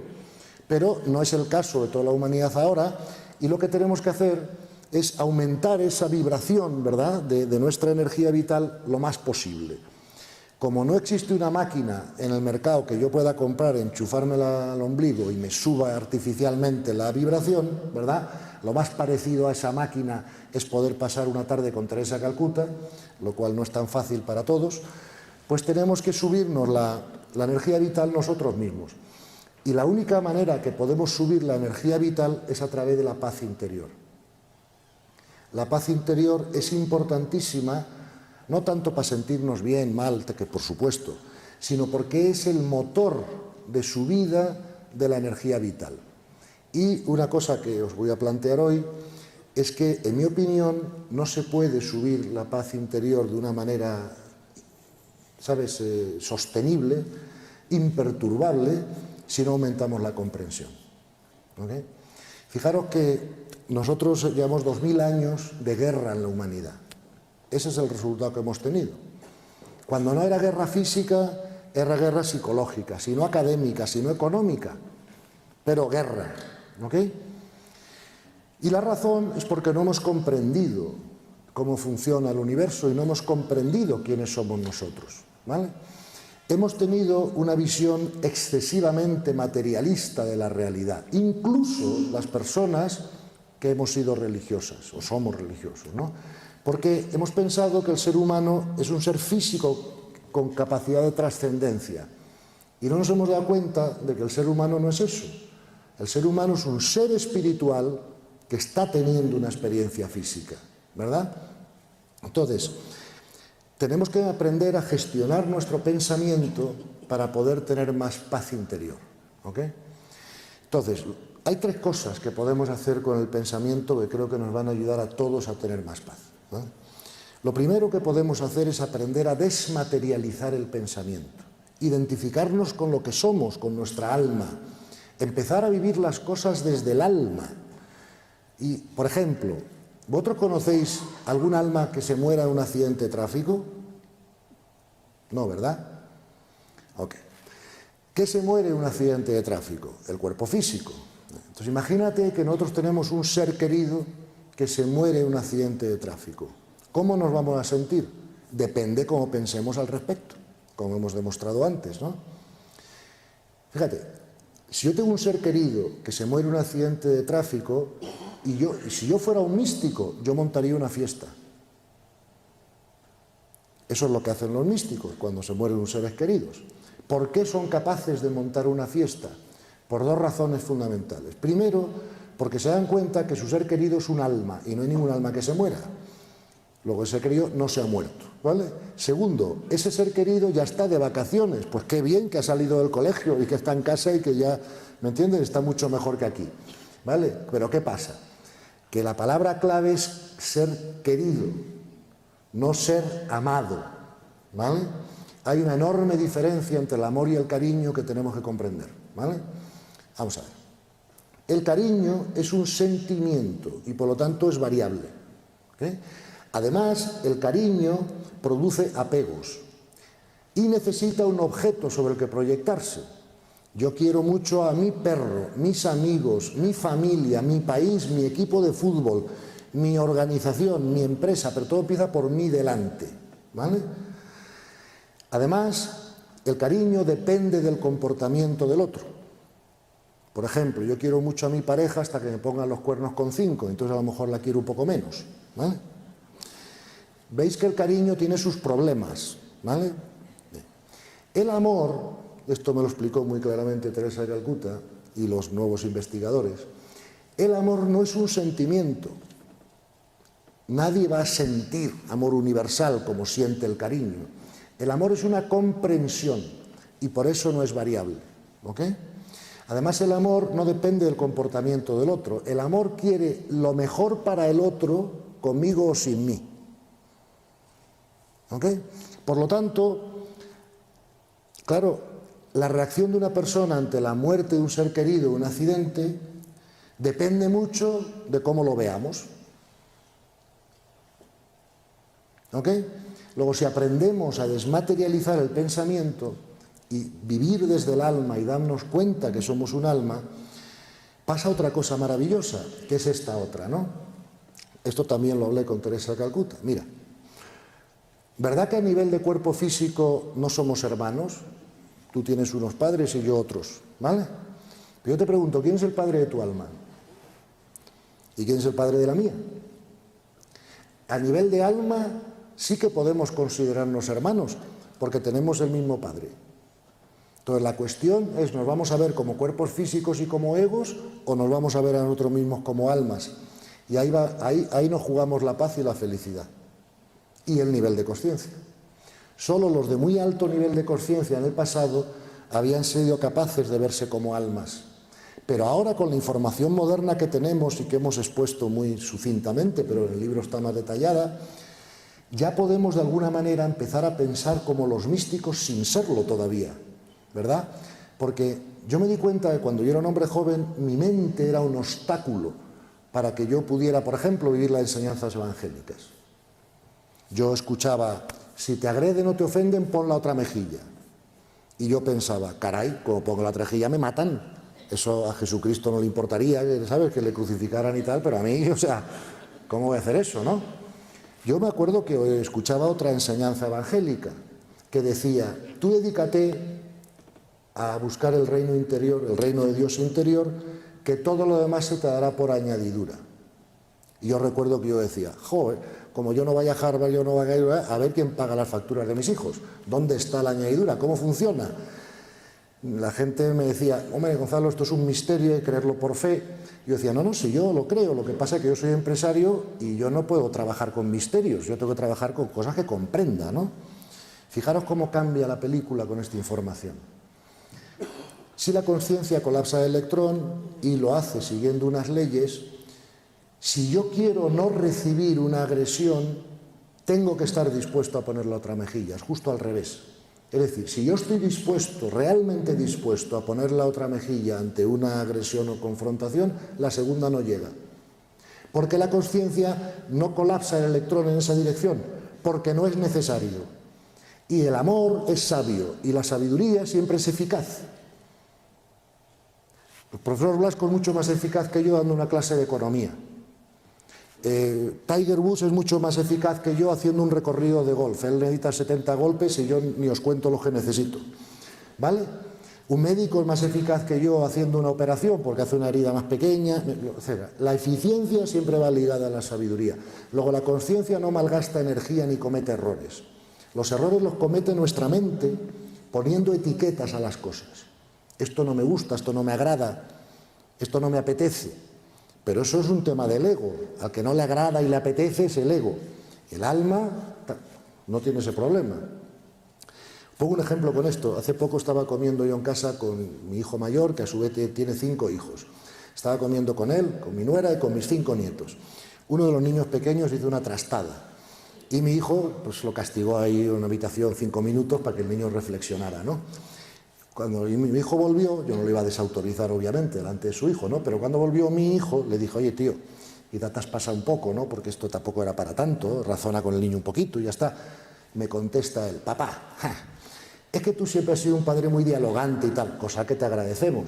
Pero si nos hubieras castigado un poco más cuando teníamos 9 años, tampoco hubiera pasado nada, ¿eh? Y yo me acuerdo que miro a mi hijo y le digo, pues serás desgraciado. Le digo, sí, o sea, cuando tú tenías 9 años yo te castigaba, te cogías unas perras morrocotudas. O sea, no, solo ahora que has cambiado de punto de vista, eres capaz de darte cuenta del valor de esos castigos. ¿Explico? Entonces, a nosotros nos pasa lo mismo.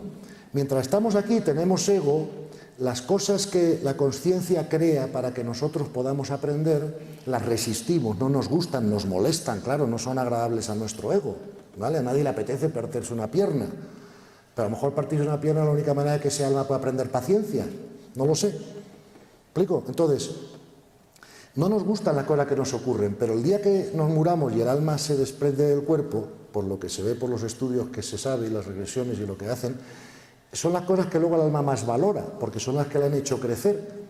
Y como el alma, en cuanto se desprende del cuerpo, ya vuelve a ser consciente de que vino aquí solo a crecer, pues empieza a valorar más las dificultades que las cosas que no son cómodas. No sé si me explico, ¿no? Con lo cual, tenemos que aprender, como veis, a desmaterializar el pensamiento para poder tener paz en la vida material, ¿ok? La segunda cosa que tenemos que poder hacer con el pensamiento es despolarizarlo. No pensar en términos de bien y mal, ¿sabes? Justicia o injusticia, luz, oscuridad. La oscuridad no existe. Existe la luz y la ausencia de luz. Y a la ausencia de luz le hemos mal llamado oscuridad para intentar inventar algo que sea opuesto a la luz que no existe. Como decía San Agustín, no yo, San Agustín, decía en las confesiones, dice, el mal no existe, Dios no puede crear el mal. Existe el bien y la ausencia de bien. Y la ausencia de bien le hemos llamado el mal. Pero luego Jesús, por ejemplo, al mal no le llamó mal, le llamó ignorancia. Sus últimas palabras en la cruz es, perdónale, Señor, pues no saben lo que hacen, ¿no? Si estuviera en Oriente en vez de en Occidente, pues citaría a Buda o cualquier otro maestro espiritual que dicen lo mismo, porque aquí arriba no hay diferencia. La diferencia es aquí abajo de la pirámide, pero arriba, entre Buda, Jesús, no. ¿Explico? Porque a ese nivel de conciencia no se pueden ver las cosas distintas. Entonces, por lo tanto, lo primero que podemos hacer es desmaterializar el pensamiento, despolarizar el pensamiento, y la tercera cosa que podemos hacer con la mente para tener más paz interior y por lo tanto subir más la energía vital es aprender a ponernos testigos de nuestros pensamientos. No, a veces habéis notado todos que nuestro pensamiento, nuestras emociones se apoderan de nosotros y nos hacemos sujetos de ello, ¿vale? ¿Cuántas veces hemos tenido que decir, no hables con esta persona ahora, espérate a que se calme, que ahora está muy nerviosa, ¿verdad? Ahora no va a razonar bien. Está secuestrada por su cuerpo emocional o por su cuerpo mental. Mientras que si aprendemos a poner testigos de la mente, nos damos cuenta que la mente es una herramienta más que tenemos, como todo lo demás. Y yo puedo usar la mente a mi gusto, no a gusto de mi mente. Pero cuando digo a mi gusto, yo os pregunto, ¿quién es el que se puede poner de testigo de la mente? Pues claro, para yo poder ser testigo de algo, tengo que tener una cierta separación con ese algo, ¿no? Porque si no tengo una separación con ese algo, lo que tengo es una fusión. Y es más difícil testificarlo, ¿no? Por lo tanto, planteo que es el alma la que puede ser testigo de la mente. Y cada vez que intentemos ser testigos de nuestra mente, nos ejercitamos en ir situándonos más en el alma, ¿no? Bien. Por lo tanto, si queremos tener paz interior, lo primero que tenemos que hacer es aprender a usar la mente mejor. El crecimiento espiritual del ser humano se hace en el campo mental. Para eso Dios nos ha dado un neocórtex. Los animales hacen su crecimiento espiritual, el que les toque, en su cuerpo emocional instintivo, pero no en el mental porque no lo tienen. Somos nosotros los que hacemos nuestro crecimiento en el cuerpo mental. Por lo tanto, tenemos que aprender a vivir desde el alma y tenemos que comprender, y esto es, si os vais a quedar con una idea de toda esta conferencia, quedaros con esta idea que os voy a decir ahora, ¿no? Tenemos que comprender que todo lo que ocurre en el mundo material, en el mundo de la materia, es perfecto y necesario o no ocurriría. La conciencia no comete errores cuando colapsa el electrón. Cometemos errores nosotros cuando juzgamos los eventos como agradables, desagradables, buenos o malos, ¿verdad? La gente me puede preguntar, Gonzalo, ¿cómo puede ser perfecto y necesario alguna de las cosas que vemos en el mundo hoy? Y le digo, mira, para el ego no, hijo, claro, te pueden hasta matar, pero para el alma sí son perfectas o necesarias o no ocurrirían. Y entonces la gente me dice, bueno, pero ¿por qué ha hecho Dios así las cosas? ¿No podía ser que en el mundo no hubiera violencia, que los animales no tuvieran que comerse unos a otros, que pudieran alimentarse del sol? Digo, mira, yo no puedo saber por qué ha hecho Dios las cosas así, yo también me lo pregunto, ¿por qué? Pero lo que sí podemos aspirar cada vez más es saber más de cómo las ha hecho, ¿vale? Y desde luego, como nos habían contado a nosotros en la cultura predominante que nos hemos educado, así no es como las ha hecho. ¿Explico? Y por eso la humanidad no ha tenido los resultados que nos hubieran gustado tener. Acordaros que en el propio Evangelio, pero insisto, podríamos hacer ahí más citas en Oriente, cuando los discípulos le preguntan a Jesús cómo van a reconocer a los buenos maestros, a los malos maestros, las buenas ideas, las malas ideas, Jesús contesta, por sus frutos lo conoceréis. Entonces, ¿qué frutos han dado las ideas con las que nos hemos educado durante tantos años? Pregunto. ¿Y qué frutos podrían dar las ideas que estamos comentando hoy? Vosotros observad los frutos de unas ideas o de otras.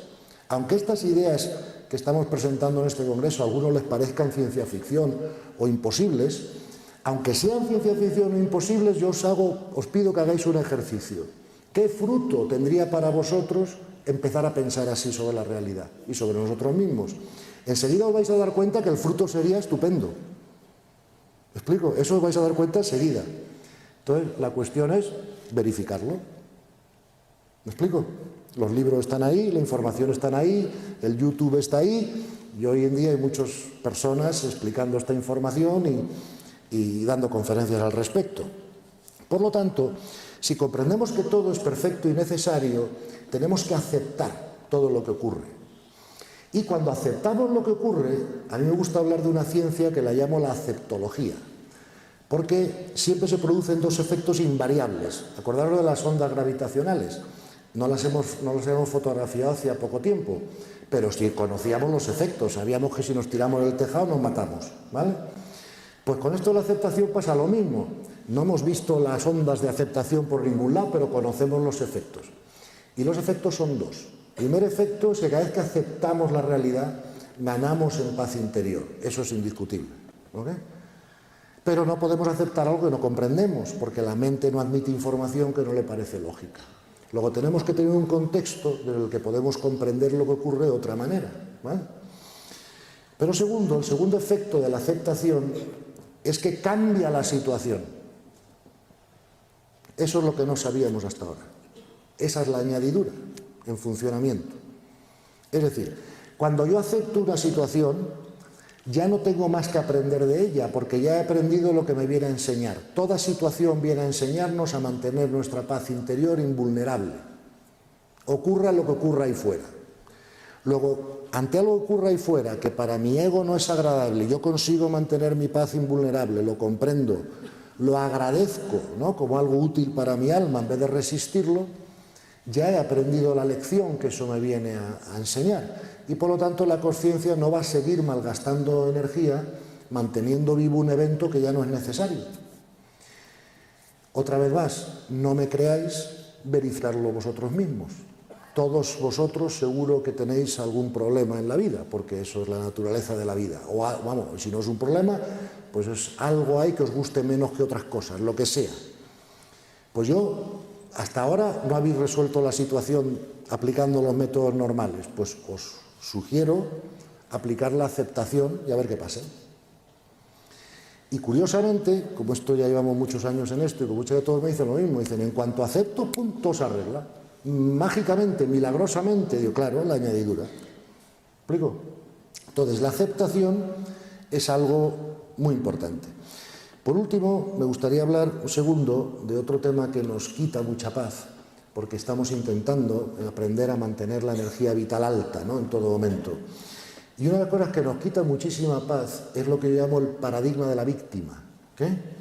Nosotros, cuando hay algo en nuestra vida que no está funcionando bien o que no nos gusta, siempre echamos la culpa fuera de nosotros. Es que estoy fatal porque mi pareja, es que no hay quien la aguante. O es que estoy fatal porque la crisis económica, no sé qué. Sí, pero siempre la culpa, la causa, la echamos fuera, ¿no?, de nosotros. Este paradigma de la víctima nos hace perder todo nuestro poder, ¿verdad? Porque las cosas nos ocurren por nuestra situación interna. Si yo tengo una pareja inaguantable es porque me he hecho correspondiente con tenerla, y es la mejor lección para mi alma que puedo tener en esta vida.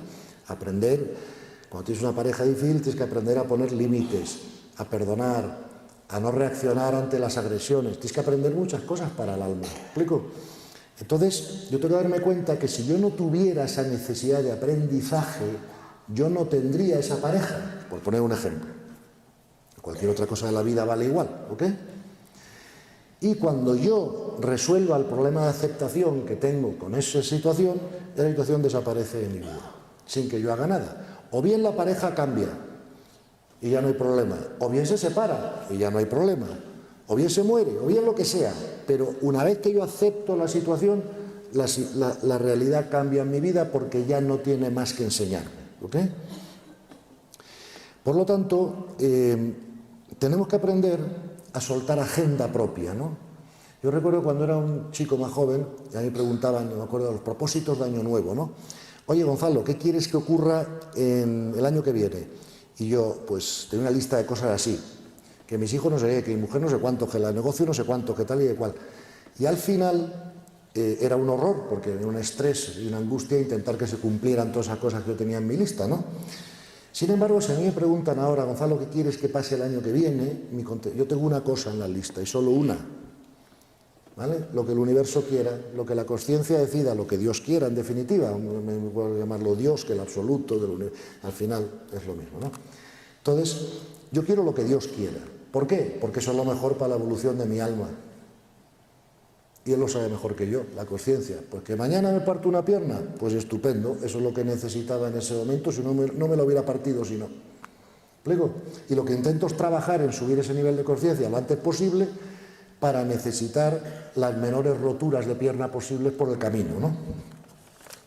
En fin, por eso digo que aunque ya no venga de la generosidad ni de la... O sea, el hacer las cosas bien es lo más inteligente que podemos hacer. O sea, por ejemplo, esta nueva visión de las cosas, ¿no? Como hemos estado explicando hoy aquí, es lo que permite, ¿no?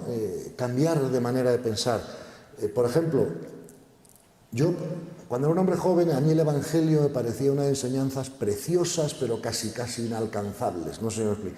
Y que de alguna manera estaban hasta reñidas con la vida práctica en algunas cosas, ¿no? Por ejemplo, eso de poner la otra mejilla, por ejemplo, eso de usar la añadidura, etcétera, ¿no?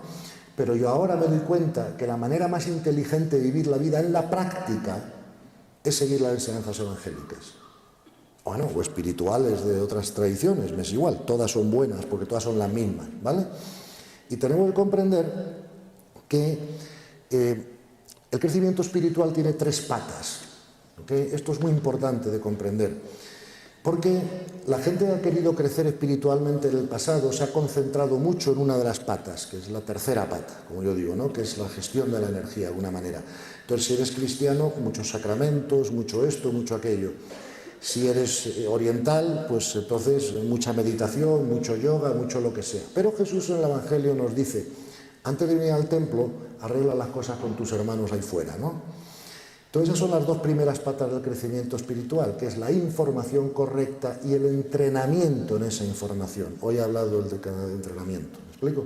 Entonces, imaginaros que mañana me decís que queréis aprender a jugar al golf. ¿Y yo qué hago? Pues primero te doy la información correcta. Mira, el swing es por aquí, no es por debajo de la pierna, no es por detrás de la espalda, porque así no vuela la bola, ¿vale? Una vez que te he dado la información correcta, tú te pones delante de una bola y sigues sin poder dar a la bola, porque tienes que aprender con el cuerpo a bajar, o sea, a convertir en realidad esa información, porque no es lo mismo saber acerca de algo que convertirte en ese algo, ¿no? Y entonces, si sabes la información de golf, pues son como estos profesores de golf que ellos no saben jugar, pero que enseñan a otros. Pero si tú quieres jugar, tú tienes que coger esa información y bajarla a tu cuerpo y entrenarte hasta que tu cuerpo es capaz de usar esa información, ¿ok? Y la tercera medida es la gestión de la energía. Acordaros Tiger Woods, número 1 del golf, tenía información correcta, sí, tenía todo el entrenamiento del mundo, sí, pero en cuanto empezó a no dormir bien por la noche, ya no ganó un torneo más, ¿vale? Por ejemplo, tengo mucha gente que viene a verme, gente que está, por ejemplo, dedicada a la meditación o al yoga o lo que sea, que lleva años haciéndolo y cuando se les tuerce la vida, entran en drama. Por mucho que hayan meditado, por mucho yoga que han hecho, por muchas misas que hayan oído o por muchos... ¿Por qué? Porque si la mente no comprende La mente es un obstáculo, ¿me explico? Entonces tenemos que usar las tres patas a la vez. La tercera ya es fantástica y hay que hacer práctica espiritual y nadie lo niega y es maravilloso, pero si no hacemos las otras dos patas a la vez no vamos a crecer eficazmente, ¿ok? Porque vamos a estar resistiendo la vida. No se trata de resignarse, se trata de aceptar. La resignación ve el evento como malo, pero dice, bueno, como es la voluntad de Dios, me acomodo. La aceptación ve el evento como bueno, porque es bueno para el alma. No sé si me explico, ¿no? Bien, entonces, bueno, hay muchas cosas que se van a quedar en el tintero, pero me gustaría dejar un tiempo para que alguna pregunta si tenéis, como me indicó el profesor Blasco, que dejáramos algún tiempo para las preguntas, y luego hay otras ponencias que vienen y no las quiero retrasar. O sea que muchísimas gracias y cualquier pregunta que tengáis, pues a vuestra disposición para contestarla. Gracias.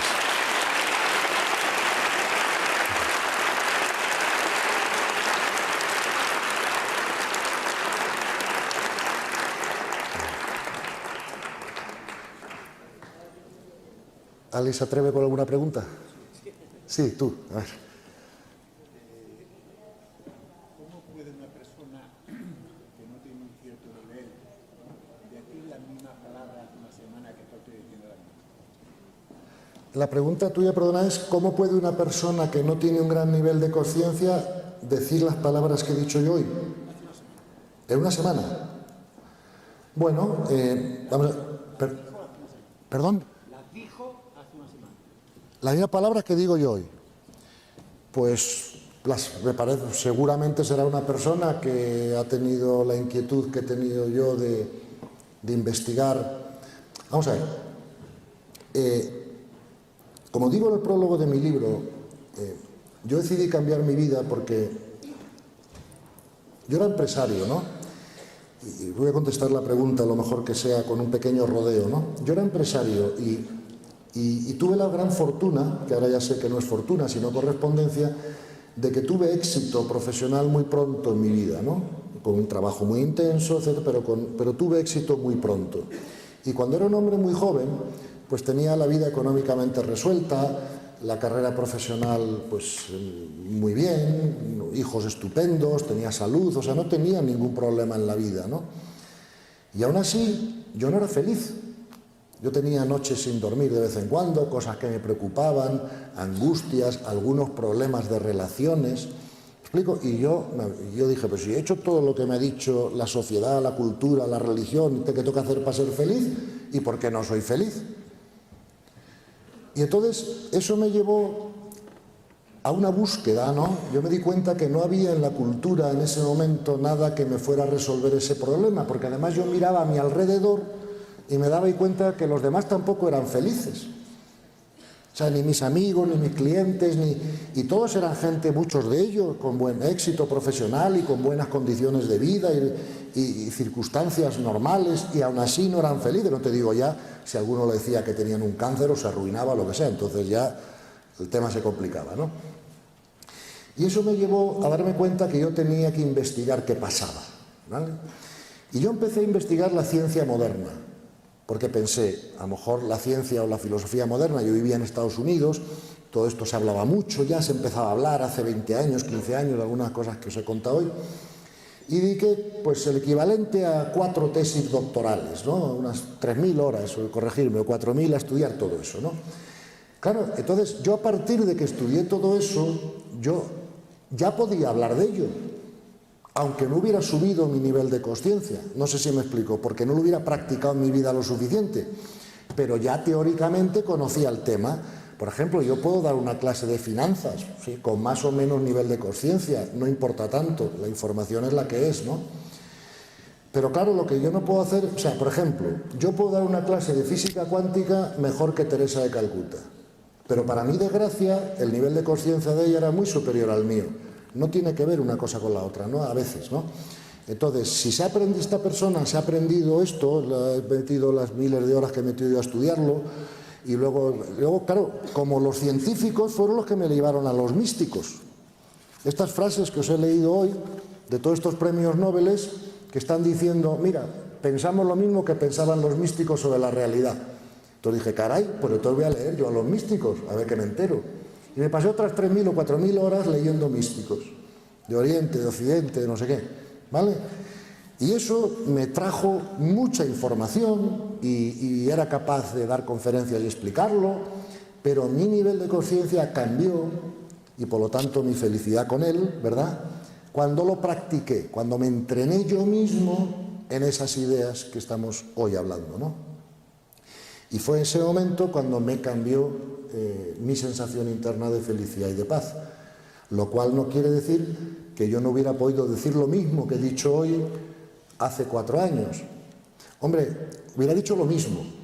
No sé si hubiera tenido el mismo efecto en las personas, eso es otro tema, porque a veces el efecto que se produce en la gente, o sea, que si viene aquí Teresa Calcuta y se pone aquí de pie media hora y no dice ni mu y nos queda mirando, todos vamos a tener un efecto. O sea que aquí 2 tipos de efecto: el efecto de la energía de alta vibración que se pueda contagiar y el efecto de la información que se transmite. En el caso de tu amigo, si tú dices no tiene mucho nivel de conciencia, pero ha dicho lo mismo que tú dices, pues entonces debe ser un tema de información, que él ha estudiado lo mismo que yo he estudiado. Pues entonces es un milagro. ¿Me explico? Pues claro, si no ha investigado y no tiene un alto nivel de conciencia, entonces yo creo que es un milagro, ¿no? O sea, no comprendo de dónde viene, ¿no? Ah, si tiene alto nivel de conciencia, entonces sí. Es que el problema es este, verás. La pregunta entonces es muy buena, porque yo te había entendido mal por falta de micrófono. Te había entendido que no tenía un alto nivel de conciencia y de ahí el rollo de explicación que te había dado, ¿no?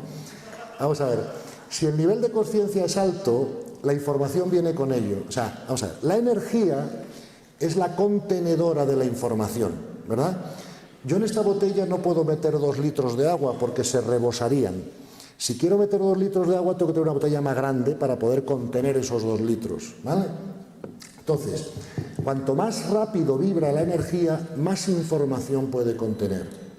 Entonces, Teresa de Calcuta, aunque no se sepa los detalles de la física cuántica, por intuición, por su altísima vibración, sabe cómo es el universo mejor que yo. No sé cómo explicarme. O sea, los intelectuales no pueden competir con los intuitivos. De la misma manera que un perro no puede competir conmigo. O sea, la intuición es post-racional, mientras que el instinto es prerracional, ¿vale? Entonces, todo lo que nosotros tenemos que hacer es aumentar nuestra capacidad de intuición, porque la intuición es la aprehensión, con H, aprehensión directa de la información, sin tener que pasar por el proceso secuencial del estudio, la razón, el análisis. Es mucho más rápido, mucho más. Entonces, se nota rápidamente que según va subiendo tu nivel de conciencia, va aumentando muchísimo la intuición al mismo tiempo, ¿no? Una cosa va de la mano, porque la intuición depende de tu capacidad contemplativa y reside en el alma, mientras que el instinto reside en el cuerpo físico. ¿Ves? Un perro no tiene intuición, un perro tiene instinto. Tu amigo tiene mucha intuición si tiene un nivel de conciencia alto. Y entonces, aunque no haya gastado las miles de horas que tuve que gastar yo cuando no tenía ese nivel de conciencia para poder aprenderlo, pues a él le viene gratis por wifi intuitiva. No sé si me explico, ¿no? Pues mejor para él, ¿vale? A mí me pasa eso ya también ahora de vez en cuando, te lo aseguro. Yo ya no estudio ni leo nada, ¿no? Yo después ya he hecho eso bastante. Cuando quiero algo nuevo para poder ayudar a pues simplemente miro para arriba y digo, anda, mandarme la información, que estoy aquí relajado en la bañera, y inmediatamente llega, y papel al lápiz al lado, y ¡boom! ¿Entiendes? Pero eso hay que entrenarlo un poco, y hay que creer en ello, y hay que usarlo pues como uso otras capacidades que tengo, ¿no? Pero muy buena pregunta me has hecho. Gracias, y perdona que la haya malinterpretado al principio. Gracias. Sí.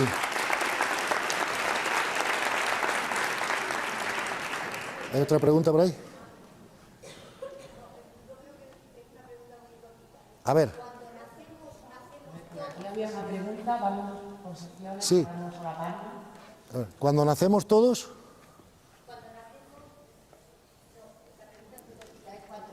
tenemos todos el mismo nivel ¿De conciencia?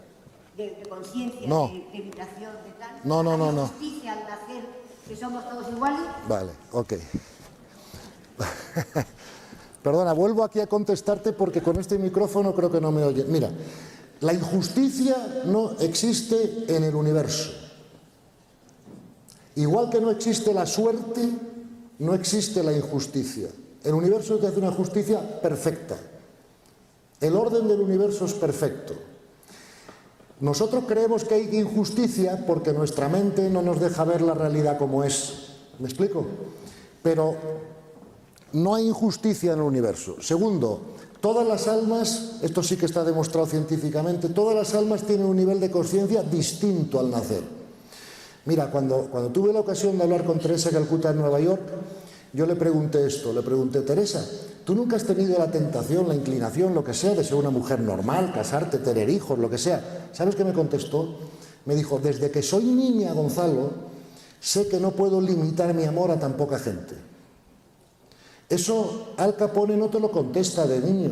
Al Capone de niño, o Pablo Escobar, quiere quedarse con el juguete del otro, matar al que le insulta. ¿Me comprende? O sea, la única diferencia entre Teresa de Calcuta y Pablo Escobar o Al Capone es que Teresa de Calcuta ya ha tenido, seguro, como mínimo, 900 vidas anteriores. No sé si me explico, ¿no?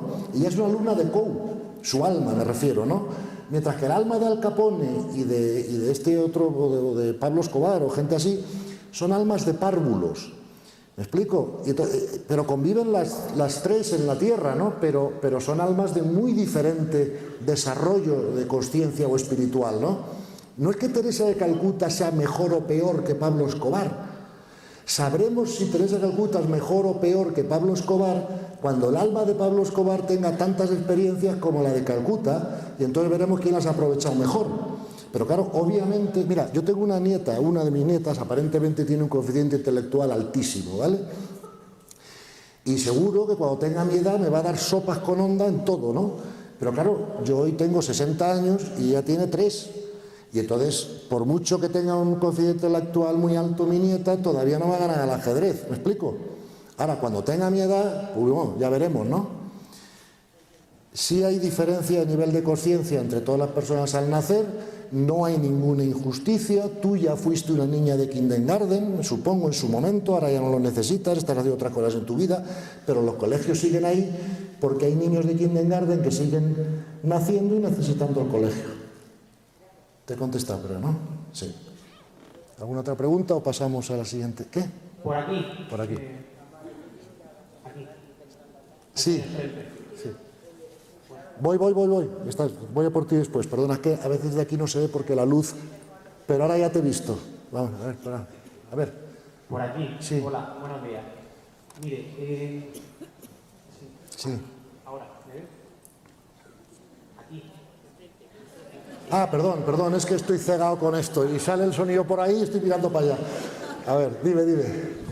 Durante toda la conferencia ha hablado de un tema, todo relacionado con este pensamiento, todo relacionado con lo que ha hablado. También ha pasado sobre un tema, hablando sobre Dios. Sí. Me gustaría saber, para usted, qué papel juega el sujeto de Dios, por así decirlo, en todo este pensamiento, y si cree que a nivel de la conciencia y todo eso se puede tener como una especie de ser más consciente de la existencia de Dios o Sí. de su presencia. Qué buena pregunta, gracias, hijo. Mira, a esto me lo preguntaron hace poco también en otra conferencia. La pregunta fue un poco diferente. Me dijeron, Gonzalo, ¿tú crees en Dios? ¿Vale? Y yo les contesté, ¿tú crees que la luna es redonda?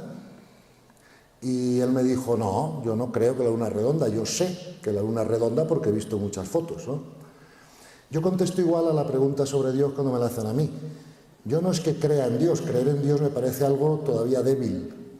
Yo he verificado internamente su existencia, ¿no? Para mí Dios es una presencia permanente, o sea, no tengo la más mínima duda, como que la luna es redonda, ¿no? Luego ya intentar conceptuar a Dios es inútil, porque a Dios, por eso la filosofía y la teología nunca han tenido mucho éxito en eso, ¿no? Para poder conocer a Dios es mejor aprender a usar los ojos de la contemplación, ¿no? Como han dicho siempre los místicos, y tienen razón. Pero para mí Dios es trascendente e inmanente. Al mismo tiempo está fuera de la creación, pero al mismo tiempo está en toda la creación. No sé si me explico. Y todo lo que ocurre, ocurre en Dios, ¿vale? Sin Dios nada ocurriría, es la causa primera de todo. Esa es mi opinión, ¿vale? Pero es una opinión, la ciencia no ha demostrado eso. O sea, ahora te estoy dando una opinión personal, ¿vale? Es una vivencia interna y además es una comprensión lógica. Es decir, tiene que haber la causa primera de algo, ¿no? Tiene que haber un diseñador en todo. Este ordenador tiene un diseñador, esta mesa tiene un diseñador. Me gustará más o menos el diseño, pero alguien la ha diseñado, ¿vale? Entonces, eso es lo que pienso yo sobre Dios. Para mí es más que una creencia, es una presencia, y cuanto más alto es el nivel de consciencia, más presencia de Dios sientes. Eso va con el territorio, no se puede evitar. ¿Me explico? Entonces, cuando era un hombre joven, creía en Dios. Y ahora es más que creer, o sea, no tengo ninguna duda. O sea, pero no te puedo decir que la ciencia ha demostrado que Dios existe, no. Pero sí te puedo decir que la ciencia ha llegado a un punto que es parecido, ¿no? Vamos a ver, si el universo es multidimensional y cada dimensión vibra más rápido que la anterior y tiene más información, podemos deducir que la última dimensión de la que se derivan todas es aquella donde la vibración de la energía es infinita, por lo tanto el tiempo es cero, porque si yo voy a una velocidad infinita de aquí a esa pared tardo tanto cero en llegar, y además, como la vibración puede contener toda la información del universo. De ahí para abajo, las dimensiones se hacen más densas y perdemos un poco de información y hay un cierto sensación de transcurrir del tiempo. O sea que tú puedes pensar en el absoluto como ese punto, digo, a nivel científico, ¿no? Luego a nivel espiritual tú tienes que aprender a sentir la presencia de Dios y entonces no tendrás la más mínima duda, como sé que no la tienes, pero vamos, quiero decir que la presencia de Dios va a ir aumentando con el nivel de consciencia de una manera natural, no se puede evitar, es parte del territorio.